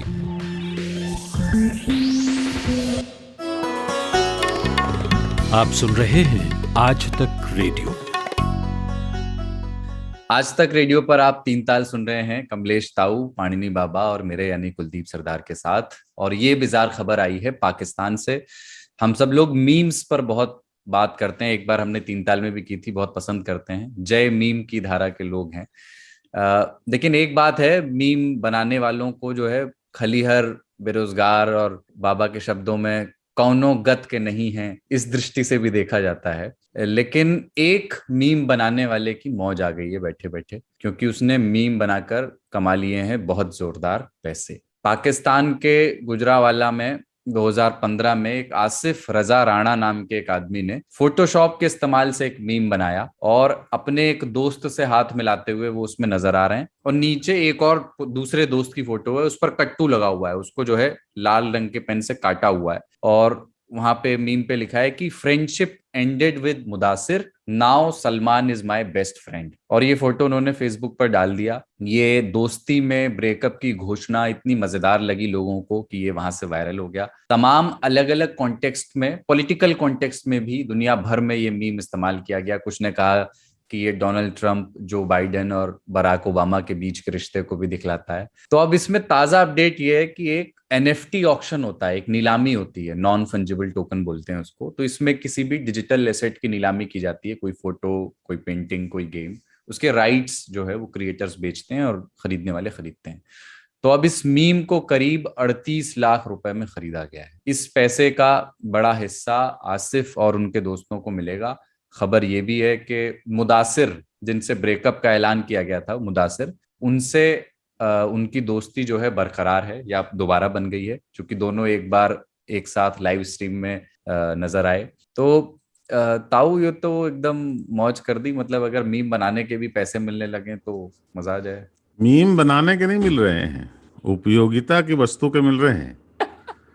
तो अगर कोई चीज उपयोग में आ रही है तो फिर बनाने वाले को कुछ तो मिलना चाहिए।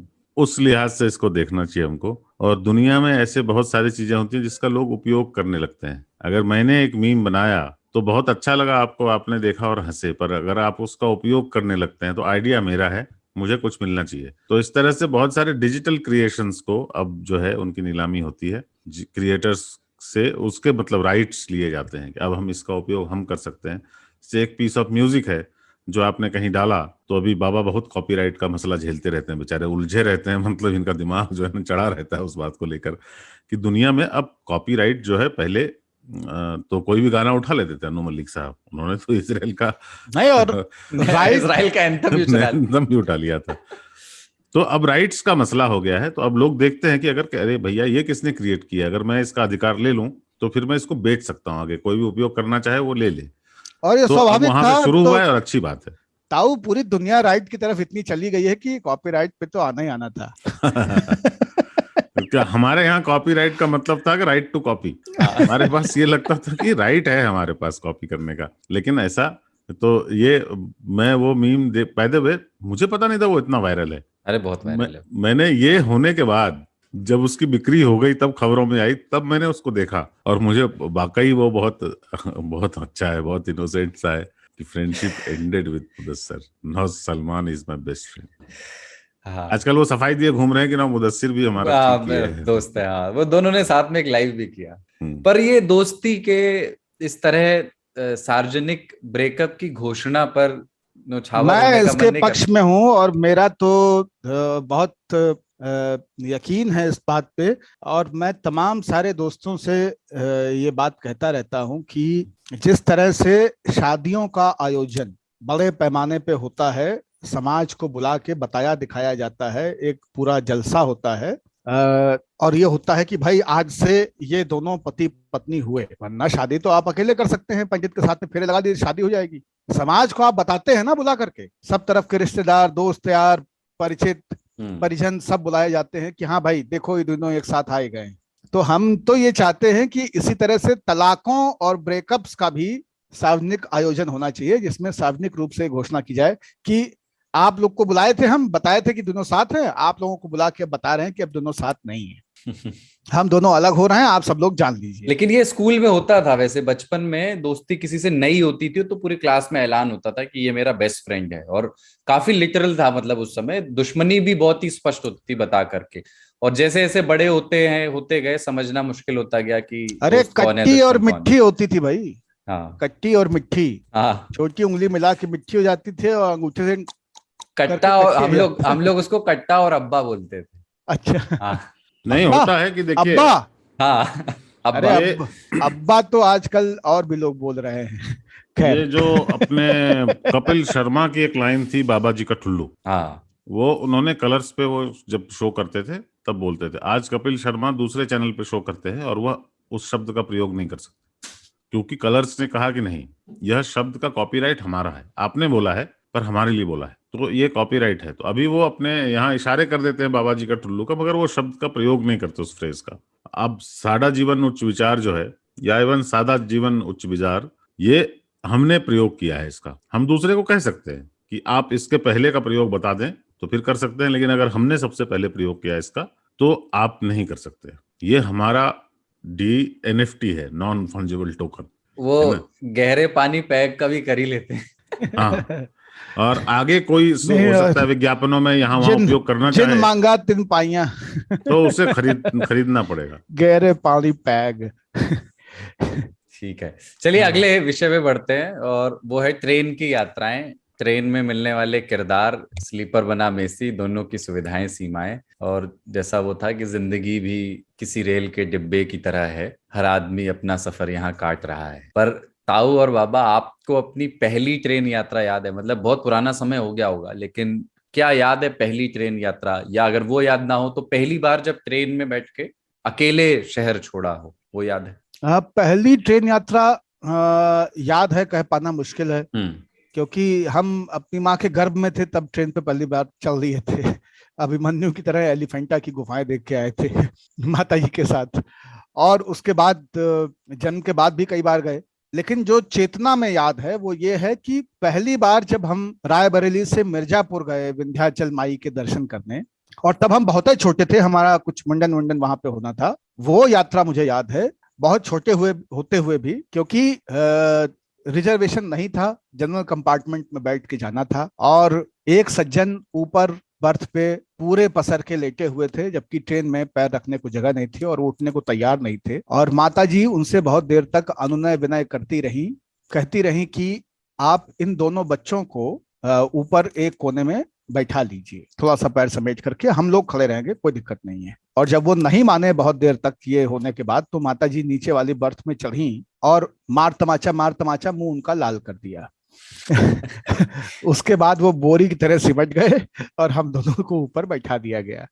हालांकि उस घटना में माता जी के पैर में मोच भी आ गई और बहुत कष्ट में विंध्याचल माई का दर्शन उस दिन पूरा हुआ। लेकिन वो जो शोर शराबा हो रहा था, उतनी छवि मुझे याद है। तो जब तुम पहला पूछोगे तो वो याद है। बाकी उसके बाद की सारी चीजों में, ट्रेन की यात्रा में जो चीज मुझे सबसे ज्यादा याद है बचपने की, चेतना बनने से पहले की, वो है पदार्थ। पिताजी नंबर 1 हमारे खब्बू थे, और हर स्टेशन पे उनको कुछ ना कुछ ट्रेन रुकने पे टूंगने के लिए चाहिए होता था। तो मुगल सराय की जामुन, है ना, मथुरा के पेड़े, आगरा के पेठे, इधर इटारसी की तरफ वो चने की चाट मिलती थी, लखनऊ में आमलेट मिलता था, संडीला में लड्डू मिलता था चूरे वाला, बरेली में सुरमा बिकता था, पहले मूविंग स्टॉल होते थे किताबों के, गले में ठेला ऐसा टांग करके, तो उसमें चंपक नंदन बिका करती थी, तो कॉमिक्स हुआ करती थी। तो इस तरह की अपार चीजें। और सबसे प्रिय हमको लगते थे 2 लोग,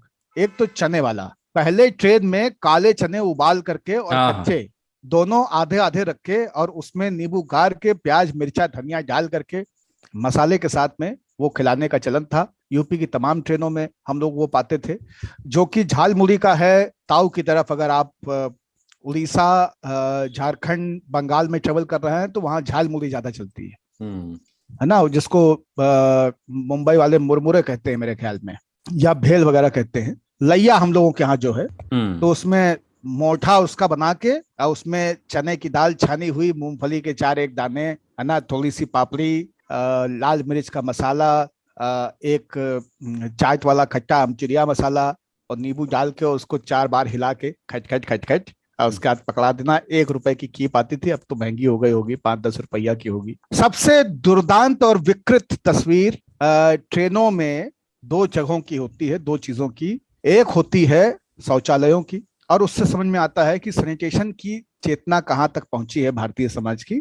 आप फर्स्ट एसी में भी चल लेंगे, आपको कुछ ना कुछ लोग ऐसे लफंडर मिल जाएंगे जो या तो खूब सारा सामान वॉश बेसिन में उगल आए हैं मुंह से अपने, और उसकी वजह से वो चौक हो गया है और ट्रेन के लहराने के साथ पानी छलक रहा है, हिलोरे मार रहा है। मग्गा चोरी करके ले गए हैं, फ्लश नहीं चलाया है, पेपर सोप से हाथ धोया है तो पेपर सोप की किरचें जो है वो वहीं पे पड़ी हुई हैं, है ना। और दरवाजों के ऊपर अपनी सभी भ्रष्ट मिथुना एक शब्द है, समलैंगिक या पशुओं के साथ मैथुन के लिए एक शब्द है भ्रष्ट मिथुना, भ्रष्ट मिथुन। तो भ्रष्ट मिथुन मानसिकता के प्रकटीकरण को बॉल पेन से दरवाजे पे अंदर की तरफ उतारने की एक परंपरा तो ये है बाथरूम।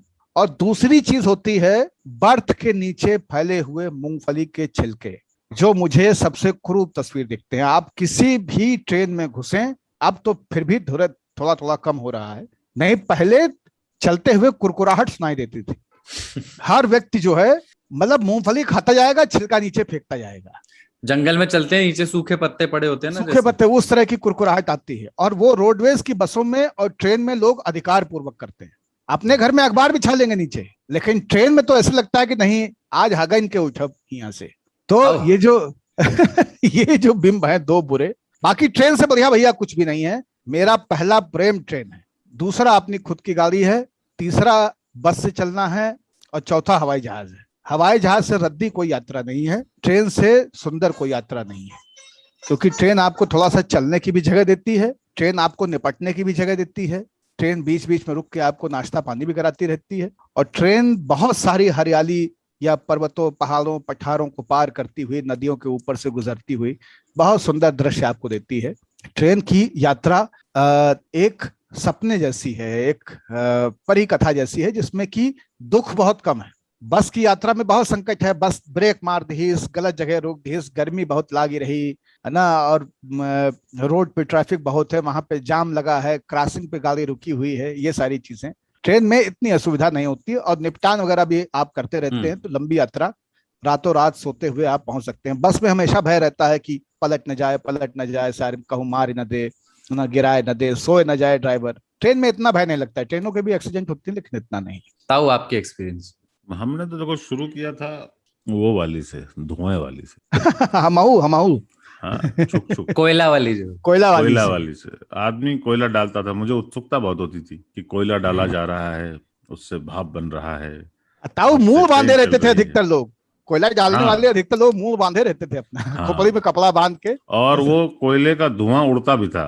बाय द वे उस धुएं में कोयले के कण भी होते थे, हाँ, एकदम महीन महीन, पर्याप्त कार्बन उससे उड़ता था। और वो मेरी पहली यात्राएं होती थी। हम ननिहाल जाते थे तो अंतिम चरण में ट्रेन पे चलते थे। वो बागमती नदी का पुल, बागमती नदी जो है सूखी होती थी, अगर वो बाढ़ में देखोगे बागमती तो बिल्कुल दैत्याकार विकराल होती है। और वो उसी पे बहुत पुरानी मशहूर दुर्घटना भी हुई थी, बागमती ट्रेन एक्सीडेंट। उस लेन से उस लाइन से हम जाया करते थे अपने ननिहाल। बाद में ट्रेन में हमने कॉलेज में ट्रेन से रोज जाते थे, है ना। अच्छा, वो लोकल ट्रेन जो होती है? लोकल नहीं भाई, कोई भी ट्रेन। तो पहले से लोग सीट आरक्षित करके रखते थे पिछले स्टेशन वाले कि भाई साहब आएंगे, है ना। तो हम उसमें चलते थे। फिर डीजल वाली आई, तो डीजल वाली को देख के बड़े उत्सुक होते थे। उसमें धुआं नहीं निकलता था बहुत सारा, और बहुत उसमें कोयला नहीं होता था। और अब तो खैर इलेक्ट्रिक वाली ट्रेन चलती है। तो मैंने तीनों का आनंद लिया हुआ है। मेरे लिए ट्रेन की खूबसूरत यादों में यह है कि जैसे हम बेटिकट यात्री थे जब कॉलेज में थे, हम निडर भी थे बहुत सारे लड़के होते थे, और हम यह मानते थे कि हम अधिकार पूर्वक जा रहे हैं, हमको पढ़ाई करने जा रहे हैं, हम कहीं कोई यात्रा पे थोड़े जा रहे हैं। तो हमारी सबसे जान पहचान हो गई थी। जो उस लाइन में टीटी होते थे उनसे जान पहचान थी, वो सब भी जानते थे। तो हमसे कभी टिकट नहीं मांगते थे। हम कभी कभी लंबी दूरियों की ट्रेनों में भी बैठ चुके थे, जो कि हमें कहीं जाना नहीं था, ऐसे ही बैठ जाते थे, है ना। एक एक्सप्रेस ट्रेन थी तिनसुकिया मेल, वो डिब्रूगढ़ तक जाती थी। उसमें बैठ गए, मालदा स्टेशन पे उतर गए, फिर वहां से कोई ट्रेन पकड़ के आ गए। ये हमारा वीकेंड टाइप का तफरी भी बन गया था एक टाइम में। तो ट्रेनों से हमारा संबंध, और हम परीक्षा देने गए तो बेटिकट गए। ट्रेनों में हमारे एक साथी जा रहे थे हॉस्टल छोड़कर, तो उनको बिठा के हमने पूरे ट्रेन को पोस्टरों से भर दिया था, उनको शुभकामनाएं देते हुए, माला वाला पहनाई थी और साष्टांग हो गए थे। तो उनको पूरे रास्ते तकलीफ नहीं हुई। लोगों को ये समझ नहीं आ रहा था कि ये व्यक्ति कितने महान है और क्यों है, ये पता नहीं था। पर उनको पानी भी नहीं पीने देते थे खुद से लोग, कि लीजिए लीजिए पानी पीजिए, क्योंकि उनको पता नहीं था कि सिर्फ ये हॉस्टल छोड़ के जा रहे हैं, ऐसा कोई उन्होंने, वो अपने फतेहपुर के रहने वाले थे, इलाहाबाद के पास जो है। तो ऐसे ट्रेनों में हमने एक बार बताया भी था कि हम बेच कर भी आए थे कुछ सामान, बेसिकली अगरबत्ती का राख बेच कर आए थे, भभूत वाल बता करके। हाँ। ट्रेनों में एक चीज होती थी कि हम चूंकि रिजर्व कैटेगरी में नहीं आते थे, हम तो रिजर्वेशन तो कराते नहीं थे, तो हम लोग थोड़ा जबरन भी लोगों के साथ जबरदस्ती वाला व्यवहार भी कर चुके हैं कि भाई नहीं, अब हमें, हमारी सुबह परीक्षा है, आप सो के जाओगे, ऐसा कैसे हो सकता है, सोना तो हमें चाहिए, आप तो बैठ के भी जा सकते हो, आपका कौन सा काम है ना। तो ये सब भी, पर बाबा ने जो एक बात कही वो बिल्कुल सत्य है कि ट्रेन की यात्रा इसलिए सबसे ज्यादा आनंददायक होती है कि आप अगर खिड़की के पास बैठे हो ना, तो पूरी दुनिया गुजर जाती है इस देश में। मैं जैसे दिल्ली से बैंगलोर गया या कोलकाता से मुंबई गया, तो वेशभूषा, खान पान सब कुछ बदलते हुए, आपको जो बेचने वाले आते हैं वो भी बदल जाते हैं। जैसे झालमुड़ी से शुरू करता हूं मैं, है ना, बिल्कुल, और वड़ा पाव तक आता है। आप बिल्कुल, कोंकण रेलवे में चल लो, ताऊ चटनियां इडली आने लगती हैं हैदराबाद, आंध्रा में एक बार घुसिए तो स्टेशन पे केले के पत्ते में 2 रुपए की एक इडली, है ना, वो 10 रुपए में आपको 5 इडली केले के पत्ते पे, उसके ऊपर चटनी डाल करके पकड़ा देगा, नारियल की ताजी चटनी, बढ़िया सुस्वादु। और दिल्ली मेट्रो से पहले श्रीधरन ने जो रेल बनाई थी, कोंकण रेलवे, उसका सफर मुझे भूले नहीं भूलता। इतने झरने, इतने पहाड़, इतना घना जंगल और इतने खूबसूरत छटा, आप देखेंगे आपका दिल खुश हो जाएगा। और मैं एक स्टेशन पे उतरा, वहां पे कुछ खरीदने के लिए, मतलब सुबह हुई थी, तो हमने कहा कि चलो, वहां पे क्या होता है, स्टेशन पे अब उतरने की इच्छा होती थी मेरी। आप लंबी यात्रा पे हो ना, तो आपको लगता है थोड़ी देर के लिए उतर जाते हैं यार, फिर चढ़ जाएंगे। तो उसमें मुझे वहां पे एक पानी का नलका था, वहां पे लिखा हुआ था, यहाँ के जोनल स्वास्थ्य अधिकारी यहाँ से पानी पीते हैं। अरे कहने का अर्थ था कि पानी पीने योग्य है। तो मैं वो लाइन नहीं भूल सकूंगा कभी भी। और पूरी एक दुनिया है ताऊ, सोचिए आप, वहां पे वेटिंग रूम है ना, वहां पे आप वजन तौल सकते हैं, भविष्य जान सकते हैं, संतरे का जूस पी सकते हैं, कैंटीन में खाना खा सकते हैं। हर स्टेशन पे एक रेलवे कैंटीन होती है, जहां पे आप टोकन देके, पैसा दे करके आपको थाली देगा।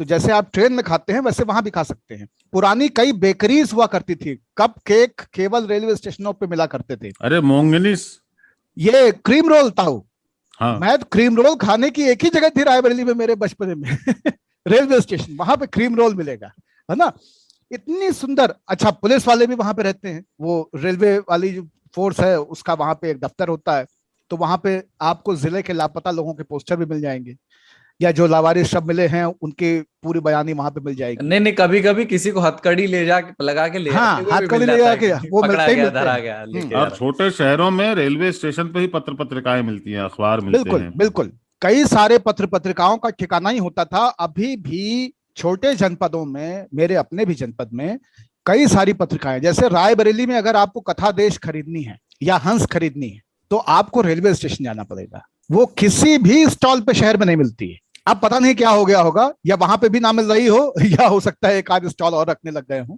लेकिन मैं अपना समय याद करता हूं कि कहानी पढ़ने की तलब थी और मुझे कथा देश, वागर्थ, हंस, कादम्बनी ये सब चाहिए होती थी, तो उसके लिए रेलवे स्टेशन एक अकेली जगह थी। पंचांग भी रेलवे स्टेशन पे सबसे पहले आता था। तो रेलवे स्टेशन की ये कहानी जो ताऊ ने बताया ना, वो एक कमाल का बिंब है। और मैं पहले तो सोच रहा था कि इस बात को बाईपास कर जाऊंगा, लेकिन टीटीओं से अपनी अगाध मित्रता रही। और एक चीज होती है मजिस्ट्रेट चेकिंग, उसको कहते हैं बैच पड़ा है ना। तो बैच वाले में फिर टीटी विटी बचा नहीं पाते। टीटी को आप ये कह देना कि ये हमको जानते हैं, इनसे पूछ के बैठे हैं, तो टीटी आपको फिर इतना लतियाएगा अगले दिन की कुछ कहना नहीं, और आपकी दोस्ती खत्म हो जाएगी। तो बैच पड़ता था, तो हम लोग ये भी रहते थे कि महीने में अगर एक बार बैच पड़ भी गया तो वो जितना पैसा लेगा उससे ज्यादा तो हम बचा चुके होंगे। तो अपने पास एक रेलवे की टीसी होती थी, वो ट्रेवल सर्टिफिकेट जो इश्यू होता है छात्रों वाला, तो लखनऊ की टीसी, बनारस की टीसी, उस टीसी से चल जाते थे, लेकिन टीसी एक्सपायर होने के बाद भी 2-3 महीने बनवाते नहीं थे, रिन्यू नहीं कराते थे, जेब में धरी रहती थी और बस तुरंत कहते TC TC TC TC TC, तो टीसी करके अपना चलता रहता था। तो ये है एक हम लोग और ट्रेन में जो है ना, लोग आमने सामने बैठते हैं, जो बस में नहीं होता, जो हवाई जहाज में नहीं होता। तो आप वो जो वातावरण है वो क्रिएट कर दिया जाता है कि आप वार्तालाप करें तो वो शुरू हो जाते हैं लोग कुछ ना कुछ गपशप और शेयर करना। शताब्दी में क्योंकि वो व्यवस्था नहीं है, इसलिए शताब्दी में वो बातचीत नहीं होती है। शताब्दी में सिर्फ बीच में ऐसा होता है, बीच में केवल ऐसा होता है, डिब्बे के बीचों बीच। अदरवाइज मुझे ट्रेन में यह है कि आप अपना अपना बर्थ, अच्छा लोग जो है वो जब यह जानते हैं कि अभी 1-2 दिन साथ रहना है ना, 24 घंटे रहना है, कि कभी कभी तो 36 घंटे रहना है, तो कोऑपरेटिव भी हो जाते हैं। कितना भी नॉन कोऑपरेटिव आदमी हो, वो धीरे धीरे शुरू में बहुत ही खुसट होगा, लेकिन थोड़ी देर के बाद बोलेगा कि आपके पैर में तकलीफ है क्या, मैं ऊपर चला जाता हूँ, आप यहीं सो जाएं। नहीं, लेकिन ताऊ इसकी पहले तस्दीक की जाती है। होता क्या है कि जैसे आप चढ़े तो आप जा रहे हैं कलकत्ता, और पहले कलकत्ता पहुंचने में 36 घंटा लगता था, कुछ ट्रेनें 40 घंटे में पहुंचाती थी, अब तो बहुत जल्दी वाला हो गया है साहब। तो उसमें यही होता था कि पहले आप पूछते थे क्या आप भी कलकत्ता जा रहे हैं, तो इसमें अपना बताना होता था कि हम तो कलकत्ता जा रहे हैं। आप भी कलकत्ता जा रहे हैं मतलब कि हम तो जा रहे हैं, तो बता दिया और उनसे पूछ लिया, फिर उन्होंने कहा कि हाँ हम भी कलकत्ता जा रहे हैं। अब उसके बाद बैठे हुए हैं कुछ देर, हूँ हाँ चल रही है, अभी बहुत मित्रता नहीं हुई। जब टीटी आया, उसने आपका टिकट देखा, फिर उनका देखा, तो उसमें उसने कहा कलकत्ता, अच्छा ये आपका 14-16 आपकी है, अच्छा अच्छा अच्छा, तो वहां से कंफर्म भी हो गया कि हाँ टिकट पे भी इसके कलकत्ता अब मेरा सामान सुरक्षित है। अब मेरा सामान सुरक्षित है। तो अभी तक चिंता थी कि सामान की साला कह तो रहा है कलकत्ता, मुगल सराय में झोला लेके उतर गया रात में 3 बजे, तो क्या करेंगे।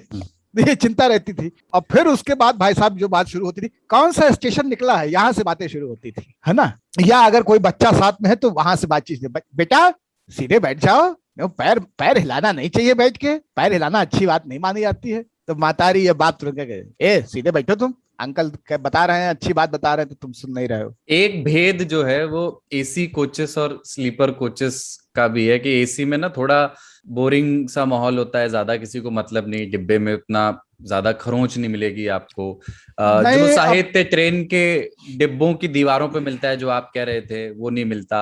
अमीश त्रिपाठी की ट्रिलॉजी वगैरह पढ़ते हुए लोग दिख जाते हैं। चेन खींचने का कोई मतलब साहस नहीं जुटा पाते, ज्यादा कोई पॉलिटिकल बहस वगैरह होते नहीं ज्यादा। जो सेकंड स्लीपर की क्लास थी, आज वो सेकंड एसी और फर्स्ट एसी हो गई। तो आज तो सेकंड स्लीपर से भी और थर्ड एसी में बहुत फर्क रह नहीं गया है। अभी थर्ड एसी में या तो वो चल रहे हैं जो एसी में चलना चाहते हैं, सेकंड स्लीपर में चलने वाले थे लेकिन थर्ड एसी में चल रहे हैं, या फिर लौंडे लफाड़ी हमारे जैसे, मतलब जो नए एज के लोग हैं, उस तरह के लोग ज्यादा चलते रहे। उनको आप पाएंगे, उनके शगल होते हैं, लैपटॉप खोल के वीडियो देखने लगेंगे। अरे लैपटॉप और मोबाइल, इससे ट्रेन की संस्कृति खराब हो गई, सत्यानाश हो गई है। दूसरा क्या है, किताब निकाल लेते हैं तो लगता है कि हाँ 22 साल के हैं, जेएनयू से अब जा रहे हैं प्रतापगढ़ अपने घर, लेकिन है तो जेएनयू वाले, तो किताब खोले हुए हैं। कोई एक है ना किताब बढ़िया निकाल के, कमलेश्वर की, राजेंद्र यादव का उपन्यास मैत्री पुष्पा, किसी को पढ़ते हुए जा रहे हैं, है ना, उसमें शगल, या अंग्रेजी की हैरी पॉटर खोल दिए। तो बाकी लोगों को एक संदेश जाता है कि ये पढ़े वाला मनाई है भैया, पढ़ा थी, डॉक्टरी करत थी, इंजीनियर बनत थी, है ना, कुछ करत थी ठीक ठाक, कोई बड़का यूनिवर्सिटी में पढ़ाई कर रहे हैं, तो एक संदेश ट्रांसमिट हो जाता है। हाँ, उसमें ये स्लीपर और जो एक फर्क उसमें ये भी कि जैसे स्लीपर वाले में ना एक आध चाचा ताऊ होते हैं जो पूरा माहौल टाइट रखते हैं, जैसे पूरी बोगी पर उनका आधिपत्य होता है, सबको मालूम हो जाता है कि 38 नंबर पे जो एक बवाली बुढ़ऊ बैठे हैं। हाँ, और अट्टहासी होते हैं कोई ऐसा हंसेंगे कि पूरी बोगी सुन लेगी। और अरे क्या कर रहे हैं भाई साहब आप? नहीं वो फोन पर फोन आता है, हाँ बैठ गए हैं यहाँ, गाड़ी छूट गई है, वो लगता है कि फोन पर ही वहां तक आवाज पहुंचा देना चाहते हैं। और वो साहित्य में फर्क ये है कि आप सुरेंद्र मोहन पाठक, सरस सलील, नन्हे सम्राट को मत भूलिए, मनोहर कहानियां, पत्रिकाएं ट्रेन में ही पढ़ने के लिए खरीदी जाती थी। सरस सलील तो होती इसलिए थी, बाद में मैंने भूल जाता था। स्लीपर में सच में देखा है, हरदोई के एक अधेड़ कपल को, वो रात 12:30 पौने 1 बजे चढ़ा, अधेड़ कपल शादीशुदा, और वो बेफिक्र होकर के स्लीपर में स्मॉल का लार्ज बना रहा था। और ट्रेन को लोग मतलब एकदम दहेज में मिली बोलेरो समझते हैं, और चेन वाली जो बात है ना कि चेन एसी में हिम्मत नहीं कर सकता, अरे चेन कैसे खींच दे, यहाँ पे लोग चेन को ऐसे खींचते हैं जैसे महबूबा का हाथ हो। और जनरल जो डिब्बा कहते हैं जिसको ना, पहले उसमें फट्टे लगे होते थे। हाँ, वो अभी अंग्रेजों भी से कई ली थी डिब्बों में हमने कि फट्टे हैं। भारत के लोग जो हैं उनके नितंबों को किसी भी तरह के गद्दे की आवश्यकता नहीं है, तो वो फट्टे होते थे। और जिसको बाबा बोल रहे थे ना कि पहले ऊपर में जो एक आदमी लेटा हुआ था पूरा, वो बाय द वे वो तो सोने की जगह भी नहीं होती थी, वो सामान रखने की जगह हाँ, होती वो थी। लगेज वो होते थे, वो शेल्फ्स होती थी। हाँ, उस पे भी लोग यात्रा करते थे। पंखे चुरा लेते थे कुछ लोग। हाँ, बल्ब बल्ब। हाँ, बल्ब चुरा हाँ लेते थे। हाँ। अब कंबल और वगैरह अभी चुराने। अच्छा, भी एक लोग सीक्रेट अपने बता देता हूँ, एक सीक्रेट। वो बल्ब जो है रेलवे ने बाद में ऐसे बनाए कि वो बल्ब आपके घर में जलेगा ही नहीं। जलेगा ही नहीं। उसका एक तरीका था, क्रैक था, वो अरे, दो लगा के 120 दो लगा, 120 में हाँ। दो लगा के। अरे यार, अरे दोनों लोग बहुत है को अभी दोनों को ऐसे। पता है। मुझे लगा सिर्फ बाबा को ही पता है वो। हम बताए नहीं, ये लिए बता रहे हैं। ठीक है।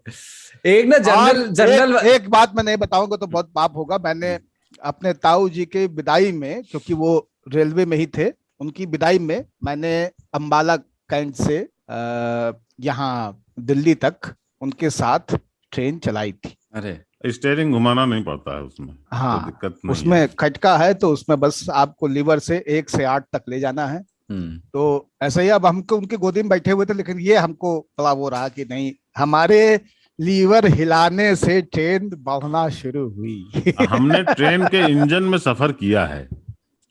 हम ट्रेन के 2 बोगियों के बीच में भी सफर कर चुके हैं। मेरा एक दोस्त था, बहुत भयंकर क्लॉस्ट्रोफोबिक था, तो वो ट्रेन के अंदर बैठता ही नहीं था, वह ऊपर ही बैठता था बाप रे।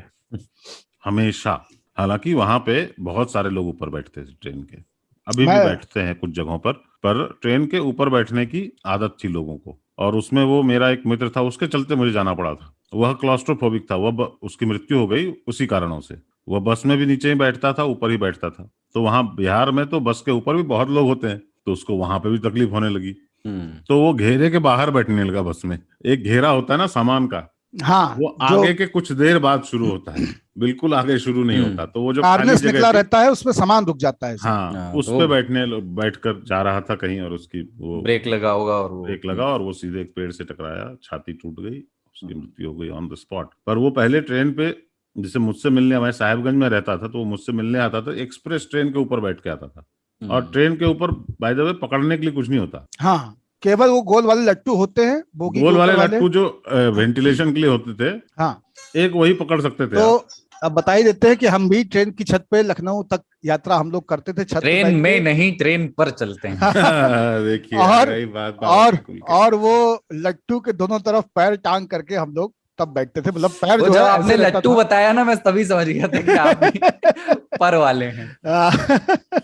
तो वहां पे, और जो ताऊ कह रहे हैं, इंटरसिटी में टिकट बचाने के लिए एक बार ये था कि आज 3 टीटी हैं और आज चेकिंग होगी, तो हम लोग ट्रेन के बीच वाले हिस्से में खड़े होके आए हैं। कई यात्राएं मैंने ट्रेन के गेट पे की है, क्योंकि जब रिजर्वेशन नहीं होता था, उसके पैसे भी नहीं होते थे, तो उस समय बोगी में अंदर हिम्मत साधे रह पाना बहुत मुश्किल होता था। जनरल कंपार्टमेंट से मैं बहुत चला हूँ, बीएचयू की सारी पढ़ाई मैंने जनरल कंपार्टमेंट में चल के की है। बाद में धीरे धीरे टीटीओ से दोस्ती हो गई उस रूट के, तो वो हमको सेकंड स्लीपर में अलाउ करने लगे कि ठीक है, इसमें खड़े खड़े चल सकते हो। नहीं तो जनरल कंपार्टमेंट में अखबार लेके चलता था, बहुत ईमानदारी से अखबार निकाला थैले से और सीढ़ी की जगह पे उसको रखा और भज्ज से उस पर बैठ गए। और वो फ्रेम वाले जो हाथ पकड़ने वाले होते हैं ट्रेन में चढ़ने के लिए, हत्थे, वो पूरी रॉड होती है, तो उसमें पकड़े हुए। और पूरी पूरी रात, कई बार तो ये होता था कि देहरादून से जनता एक्सप्रेस पे बैठे शाम को और सवेरे रायबरेली आए, तो ये ताज्जुब होता था कि जियता गए रात में गिरे नहीं। और पहले की दादागिरी, कुलदीप, आपने नहीं देखी कि देश बहुत आगे चला गया है। पहले की दादागिरी होती थी कि कुछ लाइनों में लोग नहा रहे होते थे और कहते थे रुकवा के रखो, अभी नाश्ता करके आएंगे। अरे बहुत बहुत बहुत। तो एक जगह पे, जो कि मैंने देखा हुआ था, मैं दादागिरी से परिचित था कहाँ कहाँ होती है। एक जगह पर यह कि पहले ट्रेन में ना एक पटरी पे एक ही गाड़ी हो, ये सुनिश्चित करने के लिए, तो अब तो मोस्ट जगहों पे दोहरी लाइनें हैं, ज्यादातर जगहों पे पहले एक लाइन होती थी, एक गाड़ी उधर से आती थी, फिर स्टेशन पे उनका ट्रैक बदल के दूसरे प्लेटफॉर्म करते, फिर दूसरी खुलती थी। तो यह इंश्योर करने के लिए कि एक पटरी पर एक ही गाड़ी हो एक समय पर, एक तरफ से एक टोकन होता था, एक लोहे का गोला होता था, जो कि ड्राइवर अभी भी होता है, फेंकता था। हाँ, अभी भी होता है। उसका उपयोग अभी भी होता है। उस गोले को एक बड़े गोले में, तार के गोले में रख करके उसको, जब आप देखेंगे स्टेशन पे ट्रेन आती है तो एक आदमी यहाँ खड़ा होता है, एक लिए हुए और दूसरा रिसीव करने के लिए। बिल्कुल। तो जो ट्रेन का ड्राइवर है वो फेंक देता था एक गोले को प्लेटफॉर्म पे, और ये यूं उसको हाथ में पहन लेता था, उसको पहन लेता था हाथ में, ठीक है, यूं लगा के हाथ एकदम डायरेक्ट, तो वो चलता था। तो कुछ लोग दादागिरी वाले जो होते थे वो गोला रख लेते थे टोकन ही रख लेते थे कि अभी रहने, अभी रुकिए, अभी आ रहे हैं, जीजा जी आए ना, जीजा जी जाएंगे तो इस तरह की भी घटनाएं होती थी। टोकन बहुत लोगों को समझ नहीं आएगा, बहुत ही प्रिमिटिव तरह का नहीं, अभी भी इस्तेमाल होता है। चोर तिजोरी ले गया तो क्या हुआ, हाँ, उस टोकन के गोले को एक बड़े से मशीन में, मशीन तो नहीं कहेंगे, एक दैत्याकार वहां पे वस्तु रखी होती, तो उसमें घुसेड़ते थे, तो फिर पटरी को क्लियर माना जाता था। एक तो ये कि जो हम पहले बात कर रहे थे कि हम बतौर ट्रेन यात्री कई ऐसे स्टेशनों से गुजरे जहां हम कभी ठहरे नहीं, सिर्फ स्टेशन पे ही रुके होंगे, शहर में नहीं गए, एक यात्री के तौर पर ही पहुंचे, और ऐसे हम शहरों को भी चखते हुए चलते हैं अपनी ट्रेन यात्राओं में। तो एक तो ये सबसे मजेदार और उपयोगी पक्ष है। दूसरा मेरा ये कि मेरी जो शुरुआती यात्राएं थी ट्रेन की, वो अपने गांव सुल्तानपुर की थी। यहाँ एनसीआर और मुरादाबाद और रामपुर, उत्तर प्रदेश के अलग अलग जिलों से मैं बालक था तब, और हम लोग पैसेंजर ट्रेन में यात्रा करते थे, हमारा परिवार, क्योंकि वो सस्ता होता था। और पैसेंजर ट्रेन हर छोटे बड़े स्टेशन पे रुकती थी, और गर्मी में अक्सर ये यात्रा होती थी तो गर्मी बहुत ज्यादा लगती थी, क्योंकि बार बार वो रुकते हुए चलती थी ट्रेन। और इसी दौरान मुझे एक ऐसा वाक्य मिला जो ताउम्र मेरे साथ है, मतलब अभी भी है, और वो वाक्य है, गाड़ी चलेगी तो हवा लगेगी। मैंने ना कई संदर्भों में इस वाक्य से प्रेरणा ली, और एक बार मैंने लिखा भी था कि गाड़ी चलेगी तो हवा लगेगी का आशावाद ही था कि दुनियाए असल की तपिश में भी उसने खुद को जलाए रखा। और लगा कि जिस धीरज हिम्मत से छुटपन में लंबी दूरी की पैसेंजर ट्रेन का सफर कट गया, जीवन भी कट जाएगा। इस दौरान हो सके तो खिड़की से बाहर झांकते रहना है ताकि ध्यान बटा रहे। जिंदगी के निर्णायक सूत्र पता नहीं लगता कब उन अनुभवों से संचालित होने लगते हैं जो अपने घटित होने के दौर में बिल्कुल साधारण और अप्रासंगिक थे। पापा कब पहुंचेंगे? बेटा 2 स्टेशन और। पापा गर्मी? बेटा गाड़ी चलेगी तो हवा लगेगी। क्या बात मैं है। हमेशा सोचता हूं, मैं उन लोगों को हालांकि नहीं भूलता हूँ कुलदीप, जो जब रात में फाइनल जब सोने के लिए जाते हैं ना ऊपर, तो अपने जूते पंखे के ऊपर रख देते हैं लेकिन मेरी ना सहानुभूति है उनसे, जैसे कानपुर देहात आ जाए या हरदोई आ जाए। कानपुर सबसे दुर्दांत है यूपी में। मैंने खुद गंवाए जूते। कानपुर, हरदोई, ये बेल्ट जो है ना, ये ऐसा जूता गायब होता है। हमारी माताजी जा रही थी रामेश्वरम, और जाते समय ही कानपुर में अटैची गायब हो गई, जूता अटैची सब। अब उसमें गहना गुड़िया पैसा कपड़ा सब उसी में था। तो बहुत, लेकिन वो पर्स में उनके जो टिकट रखे रहे, उसके सहारे उन्होंने यात्रा अपनी पूरी की, और बड़े संघर्षपूर्ण तरीके से। जहर खुरानी बहुत होती है। हाँ। चाय पिलाया, बिस्किट खिलाया, और उनका सामान ले गए। बहुत सारे लोग इसलिए एक्स्ट्रा, वो एक ट्रेन के लिए चेन मिलती है, ट्रेन के लिए ही एक चेन मिलती है स्टेशन पे, और लोग उसको जो है अपने सीट के नीचे बांध लेते हैं। या कुछ लोग क्या करते हैं कि अपने तकिए के नीचे एक फीता रखते हैं। उस चेन को अगर आप उमेट के एक छल्ला बना करके उस पे खड़े हो जाए ना, तो कट से टूट भी जाती है। हाँ, उसका कोई उस चेन को तोड़ना बहुत आसान है। ये सारी तरकीबें मालूम है, कैसे बल्ब चलेगा।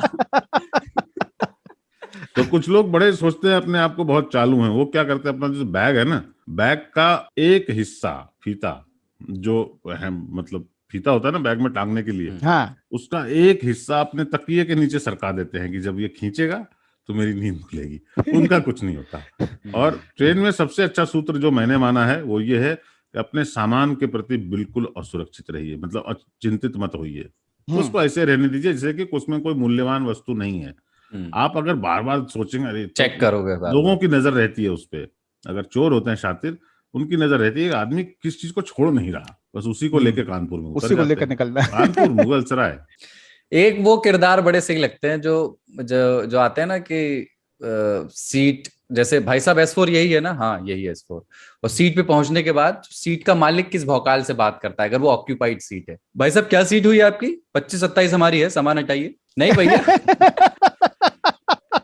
नहीं भैया, एडजस्ट कैसे कर ले, माता जी है हमारे साथ, एडजस्ट कैसे कर ले भैया, आप देख लीजिए। तो वो जो भौकाल है ना, अलग ही चिमिरखी रहेगा वो एकदम मेरी तरह, लेकिन ट्रेन चली रही 3 घंटा लेट, तब से स्टेशन पे वेट कर रहे हैं, आप कह रहे हैं एडजस्ट कर लियो। अरे थोड़ा हटिए, आपका भी टिकट होगा कि बिना रिजर्वेशन चढ़ गए हैं आप। और एक वो होते हैं जो ट्रेन के मतलब आवागमन एक्सपर्ट होते हैं, मतलब कोई पूछे जैसे, मतलब बगल वाले कंपार्टमेंट से भी अगर कोई आवाज आ जाए कि कौन सा स्टेशन है तो ये बताएंगे। हाँ, और ये बताएंगे। और ये नहीं है, मतलब इसमें दक्षता का जो दूसरा स्तर होता था, नहीं लखनऊ में 20 मिनट रुकती है भाई साहब, कोई दिक्कत नहीं। हाँ, लखनऊ में 20 मिनट रुकेगी। हाँ, और उसमें ये भी है दक्षता का, उन्नाव में 2 मिनट का स्टॉपेज है, वहां लंबा नहीं रुकती है। लखनऊ में लेकिन 20 मिनट है। आपको भोजन जो भी करना है आप ले लीजिएगा। नहीं वो ये तक बता देते हैं अभी आउटर पे खड़ी है यार। हाँ, अभी बरौनी आएगा।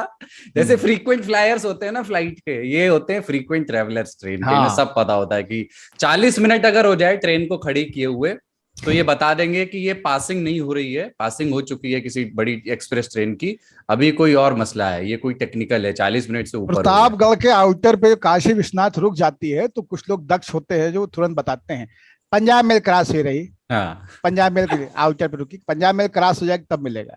और वाकई पंजाब मेल अगले 5 मिनट में बगल की पटरी से झूम करके जाती हुई दिखती है।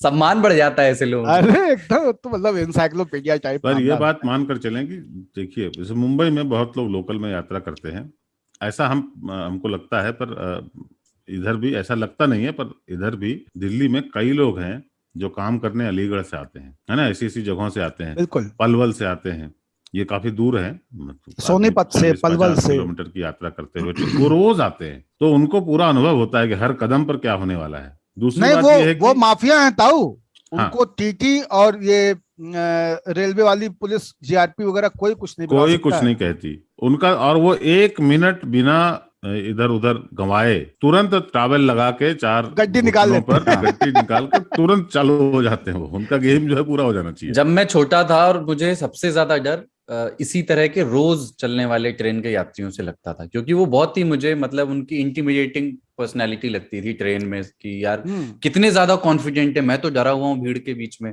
और ये इतने ज्यादा कॉन्फिडेंट है, ये तो कुछ भी कर सकते हैं। संख्या बल होता था ना, मॉब होते थे वो।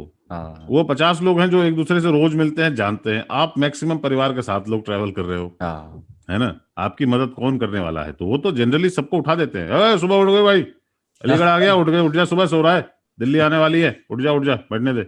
अच्छा ताऊ, ऐसे लोगों के साथ की ही बिरादरी में कुछ लोग ऐसे हैं जो कि अलीगढ़ से, मथुरा से या हापुड़ से, इन सारी जगहों से दिल्ली आते हैं दूध लेकर के।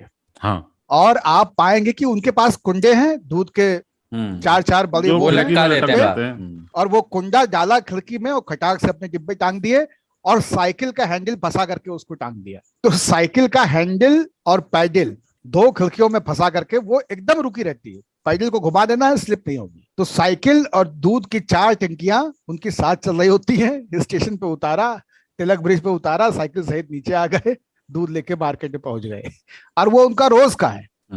अब समय बदल गया है, नहीं तो मैंने लोगों को सिलेंडर, स्टोव, स्कूटर, सेफ अलमारी, ये जो लोहे वाली अलमारी होती है, इस तरह की तमाम अजीबो गरीब चीजें ट्रेन से लेके सफर करते हुए देखा है। ट्रेन में बकरियां होती थी। हाँ, बकरी तो, हाँ बकरी भेड़ तो जाती थी, वो तो लेकर के लोग चलते रहे। लोग चलते थे अपने साथ बकरियां लेकर। एक वो भी होते हैं, जैसे खैर ताऊ भी जिक्र कर रहे थे कि उनको भी उतरना होता था, लेकिन मैंने ये ऑब्जर्व किया ऐसे बहुत लोग होते हैं जिनके मतलब पाँव में चक्र होता है। जैसे वो मतलब वो कहीं भी जरा सी भी ट्रेन रुके, चाहे वो जंगल में रुके, तुरंत उतर जाएंगे, वो खड़े रहेंगे तुरंत। कोई वो नहीं, लेकिन उतर जाते हैं। और वो चढ़ेंगे तब जब वो चलनी शुरू हो जाए, हॉर्न के बाद भी नहीं चढ़ते हैं। जब वो थोड़ा सा भाग करके चढ़ना है, गतिमान आ जाए तो अलग मजा आता है। बहुत लोग ये करते हैं कि अभी तो नहीं होता, बहुत स्लो ट्रेनें होती थी, अब अगली डिब्बे से उतरो और फिर पिछली पकड़ लो। घाट तक आते आते आराम से। इस पे अगर नित्य क्रिया से निवृत्त होना है तो वो भी कर लिया, लघु शंका भी निवारण हो गया और आप आराम से चढ़ सकते हो। जो आपने ये कही ना बात की, जैसे आदमी स्टेशन पे उतरता है, अगर ट्रेन स्टेशन पे नहीं ऐसे वीराने में रुक जाए, एकदम एकदम वीराने में, जहाँ पे खेत हैं या पहाड़ है कुछ है, आप देखोगे कि ज्यादातर लोग फटाफट यह जानना चाहते हैं इस जगह कहाँ है। पहले तो गूगल मैप्स होता नहीं था कि आप लोकेशन देख लें, हाँ, पर फटाफट उतर जाते हैं सब और बैठ जाते हैं घास पर, यहाँ वहां, बैठ जैसे कि जाते हैं पिकनिक कई होने लोग। वाला है। अब तो चलन नहीं तो पहले तो चौड़े पायचे वाले पजामे होते थे, उससे अंग विशेष बाहर निकाल के लघुशंका आदि से निवृत्त हो लेते थे फटाफट, हाँ, उतर के। उनको और लगता था बैठ कि हाँ जाते हैं, यार, मेड़ है तो कहीं पत्थर है उधर बैठे हाँ, हुए हैं, उखड़ू इंतजार बैठे कर रहे हैं। हाँ, और गाड़ी जब खुल जाएगी तो आपको लगा एक हुजूम पूरे ट्रेन के पैरेलल बैठी हुई थी जो कि चढ़ने को झगड़ा कर रही है। हाँ। इसको बड़ा हमको लगता है कि ये पुरुषों में बड़ा बुजदिली का भी वो माना जाता था ना, कि ये इतने डरपोक हैं कि हाँ, ये खाली उतरते ट्रेन नहीं। खाली ट्रेन में ही चढ़ के जो है बैठ गए ये। अरे थोड़ा आगे सरकने दो, फिर उसके बाद में स्वयं में मृगंडता दिखाओ, थोड़ा ट्रेन है कहीं भाग थोड़ी जाएगी। महिलाएं घबराती थी, मतलब महिलाएं वो घबराती थी। अगर वो मतलब ऐसी कंडीशनिंग है या जो भी कहें, वो पानी लेने भी उनका पति उतरा है और हाँ, ट्रेन चल पड़ी है, वो चढ़ के भी गया गेट पे, पर इनको पता नहीं है कि चढ़ पाया है कि नहीं। तो हाँ, ये घबरा रही हैं अगल बगल वाले से, भैया हमारे हम्म, अभी वो आए नहीं। हम्म, तो किसी ने, अरे चढ़ गए हम्म, होंगे, छूटे हाँ, नहीं होंगे, हाँ, गेट पे होंगे, आ जाएंगे। तो अरे नहीं, कोई ना बता कोई। देती थी, पीली कमीज पहने हैं इनके हाँ, पापा जो है, देख लीजिए भैया जरा देख लीजिए, रहे तो नहीं गए, छूट तो नहीं गए। और एकदम व्याकुल होकर ट्रेन से हाँ। खिड़की से झांकने लग जाएंगी, एकदम परेशान। पर ये कि जो शुरू में जिक्र हुआ कि बहुत ही मजेदार और क्रिएटिव तरीके से चीजें बेचने वाले लोग जो मिलते थे। आईआरसीटीसी ने बहुत नुकसान किया हम्म, इस लिहाज से कि पहले ट्रेनों की अपनी अलग अलग कैटरिंग्स थी और उनकी अपनी स्पेशलिटीज होती थी, खास चीजें। जैसे काशी विश्वनाथ एक्सप्रेस में कमाल का कटलेट बनता था। और एक समय ऐसा भी रहा है जब हम लोगों ने ये भी देखा है कि राजधानी वगैरह में, कलकत्ता राजधानी में गर्मियों के मौसम में बैठिए तो आम तक रखे जाते थे साथ में खाने के लिए। वो आम देते थे बकायदा सर्विस पे, आम खिलाते थे। अब वो चीजें धीरे धीरे खत्म हो गई हैं। अब एक जैसा सड़ेला खाना 2 कौड़ी का और निहायत महंगा हो चुका है। पहले इतना नरक नहीं था, वो हो गया है। बाहर के लोगों का प्रवेश बहुत ही सीमित कर दिया गया है, हो जाता है, लेकिन वो जो वैरायटी थी वो खत्म हो गई है। जैसे बाबा गाजियाबाद के मैं पास। पहले भी मैंने कभी भी ट्रेन का खाना नहीं खाया। मेरा सिद्धांत अलग था कि मैं प्लेटफॉर्म पे जहां रुकेगी, कानपुर रुकेगी तो कानपुर का, इलाहाबाद रुकेगी तो अमरूद खाऊंगा। तो ये बंधा हुआ था। इलाहाबाद में अमरूद होते ही होते थे, होते ही होते थे। और वो लाल स्टेशन पे, चकत्ते वाले, लाल ललगुदिया, वाले। ललचकत्ता। हाँ, हाँ। तो ये ध्यान रहता था कि मैं एक स्टेशन पे प्लास्टिक का खाऊंगा। बिना ढक्कन वाला मटमैला सा डिब्बा, जिसमें कि भीगा भीगा सा सीझा हुआ काला नमक और अमरूद का ठेला, और 2 बार उसको काटा, 4 फांकी बन गई। फिर उसमें नमक में चक्कू को बोर के एक बार जला दिया और मुगल कमाल सराय था। में आलू पूरी तोड़ने जामुन था, में जामुन बहुत मिलता है मुगल सराय में। वो निपटा दिया। तो फिर कहीं पे फल ले लिया, कहीं पे कुछ ले लिया, पर मेरा था कि स्टेशन पे रुकेगी, उतरूंगा, रसेदार खरीदूंगा, सब्जी, खाऊंगा। रसेदार सब्जी रसेदार जिसमें सब्जी। 2 टापू जैसे आलू और एक अखबार की चिंदी, उसके ऊपर 5 पूरी, पूरी, उसके ऊपर एक 2 मिर्ची, दुनिया में सब्जी, और 2 हरी मिर्च। 2 हरी मिर्च सब्जी में ऊपर से टॉपिंग। वो एक चने वाला मिला था अभी तो पिज्जा हाँ, भी मिल जाता है ना। अभी तो पिज्जा हाँ, मंगवाइए, आप फोन कर दीजिए, पिज्जा हट लेके पहुंच जाएगा पिज्जा। बिल्कुल। हाँ। हापुड़ में पापड़ मिला करते थे, 1 रुपये का इतना चाकल, थाली बराबर पापड़।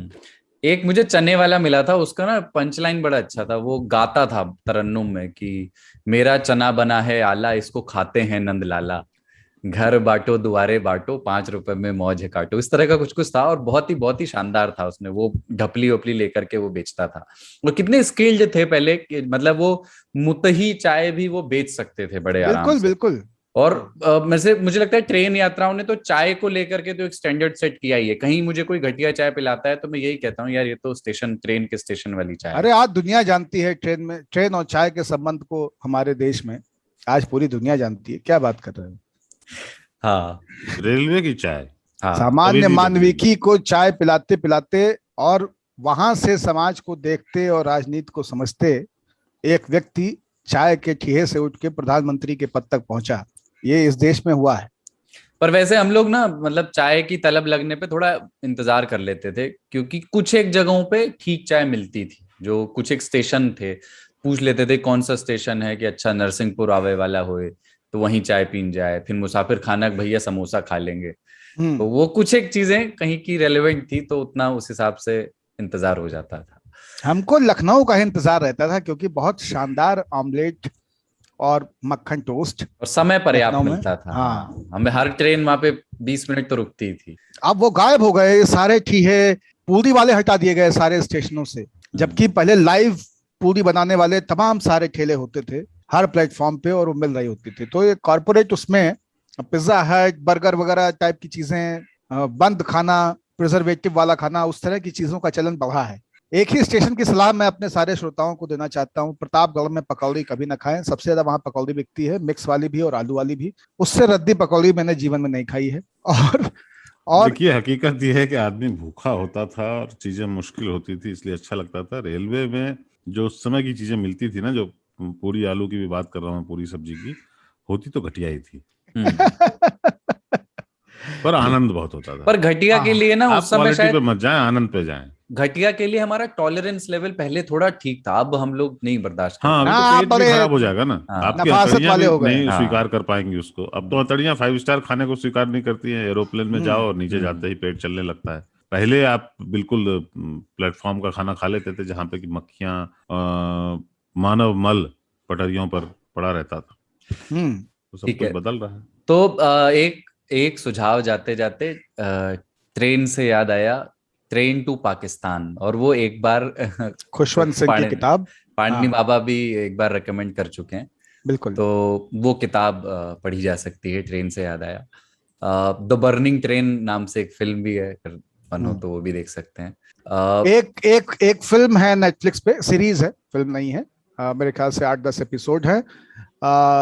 उसका मैंने एक बार शायद जिक्र भी किया था, स्नो पियर्सर, बर्फ अच्छा, को हाँ। छेदने वाला, है ना। स्नो पियर्सर करके एक सीरीज है जिसमें एक ऐसी दुनिया की कल्पना की गई है जिसके 3000 लोग एक ट्रेन में चढ़ के पूरी दुनिया में घूम रहे हैं और पूरी दुनिया नष्ट हो चुकी है, पूरी दुनिया जम चुकी है। केवल यही 3 लोग हैं, 3000 लोग एक ट्रेन में हैं जो कि दुनिया में जलवायु की स्थितियां सामान्य होने पे वापस जीवन को आगे बढ़ाएंगे।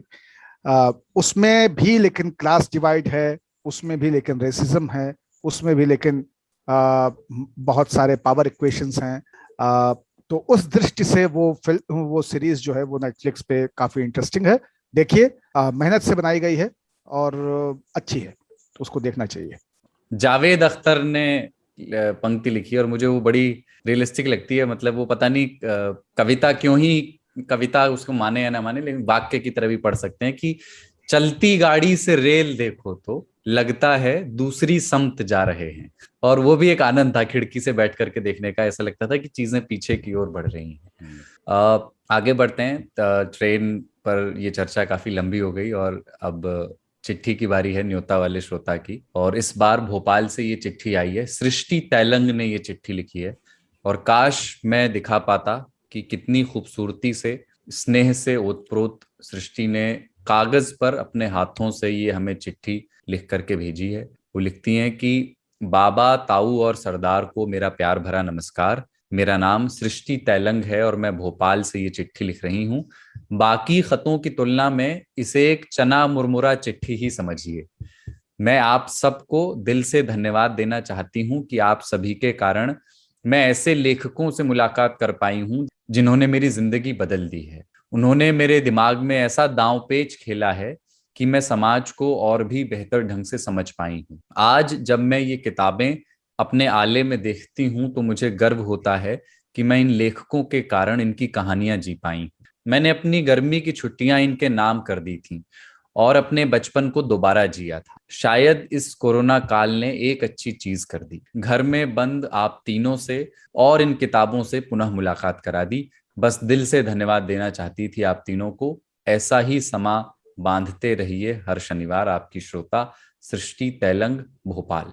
और सृष्टि ने इन किताबों की तस्वीरें भी खींचकर भेजी बिल्कुल हैं। बिल्कुल। तो उन्होंने मुझे भी भेजी है, व्यक्तिगत रूप से भी भेजी हैं और व्यक्तिगत संदेश भी दिया है। और इस तरह के पत्र देख करके या इस तरह से जो बातें हम कह रहे हैं, उन किताबों को पढ़ना, उन फिल्मों को देखना, ये देख करके इतना उत्साह होता है कि हम कुछ आपके जीवन में जोड़ पाए, ये सच में बहुत आनंद देती हैं ये चीजें।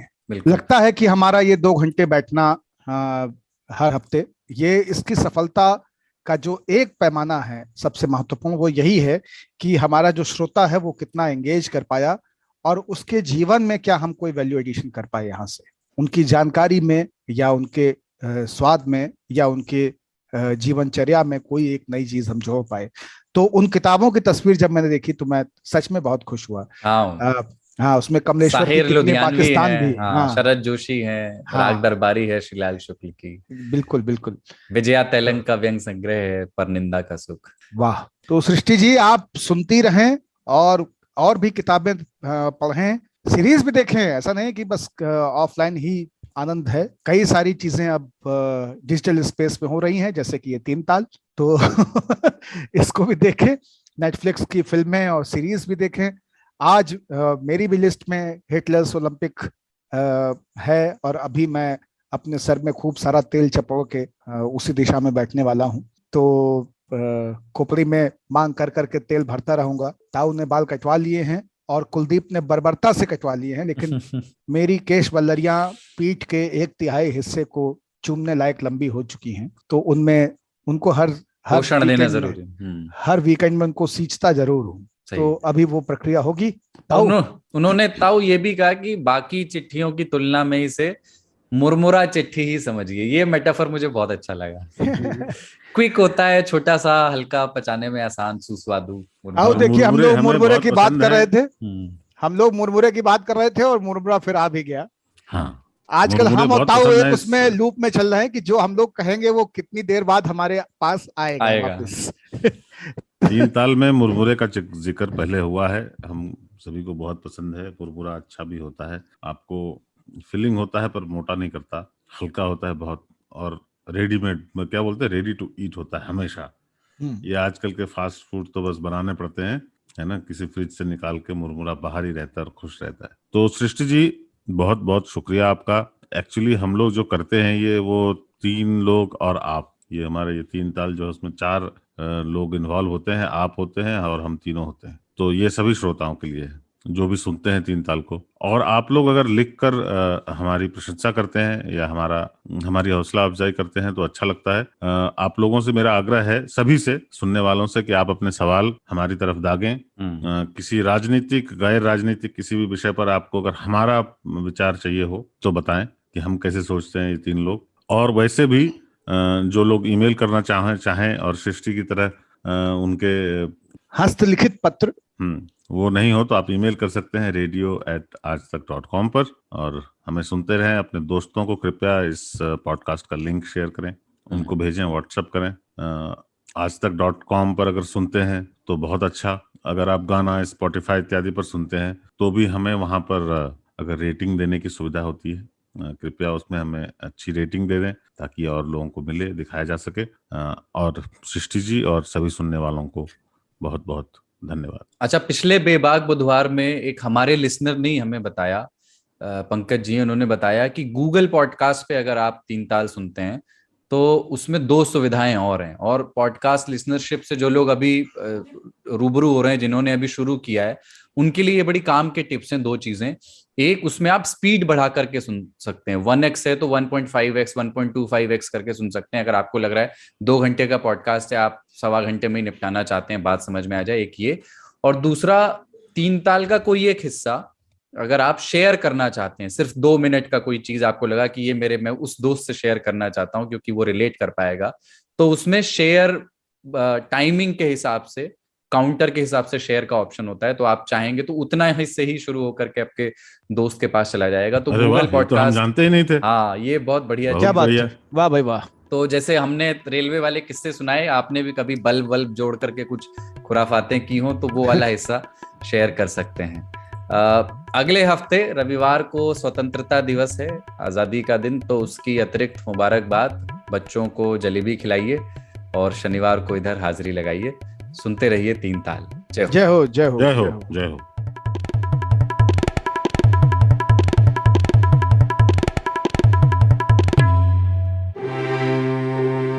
भाषा के ग्रामर से मिले कब, क्यों, कैसे, कहां, किसने, ये ऐसे शब्द हैं जो सेंटेंस में जुड़ जाएं तो उसे सवाल बना देते हैं। और सवालों के बारे में आइंस्टीन ने कहा था, the important thing my friend is not to stop questioning.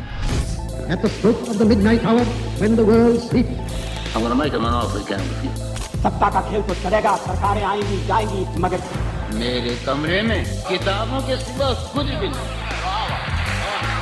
मैं हूं नितिन ठाकुर और लेकर आया हूं एक ऐसा पॉडकास्ट जिसमें हम हर टॉपिक का रेशा रेशा खुलने तक सवाल पूछने से थकते नहीं। यहाँ हम बात करते हैं समंदर में दफन इतिहास से लेकर आसमान में उड़ते साइंस तक की। तो हर गुरुवार मेरी दुकान पर मिलेगा 4 किताबों के बराबर ज्ञान। आज तक रेडियो पर पढ़ाकू नितिन में, हमारी वेबसाइट के अलावा एप्पल पॉडकास्ट, गूगल पॉडकास्ट और स्पॉटिफाई पर भी।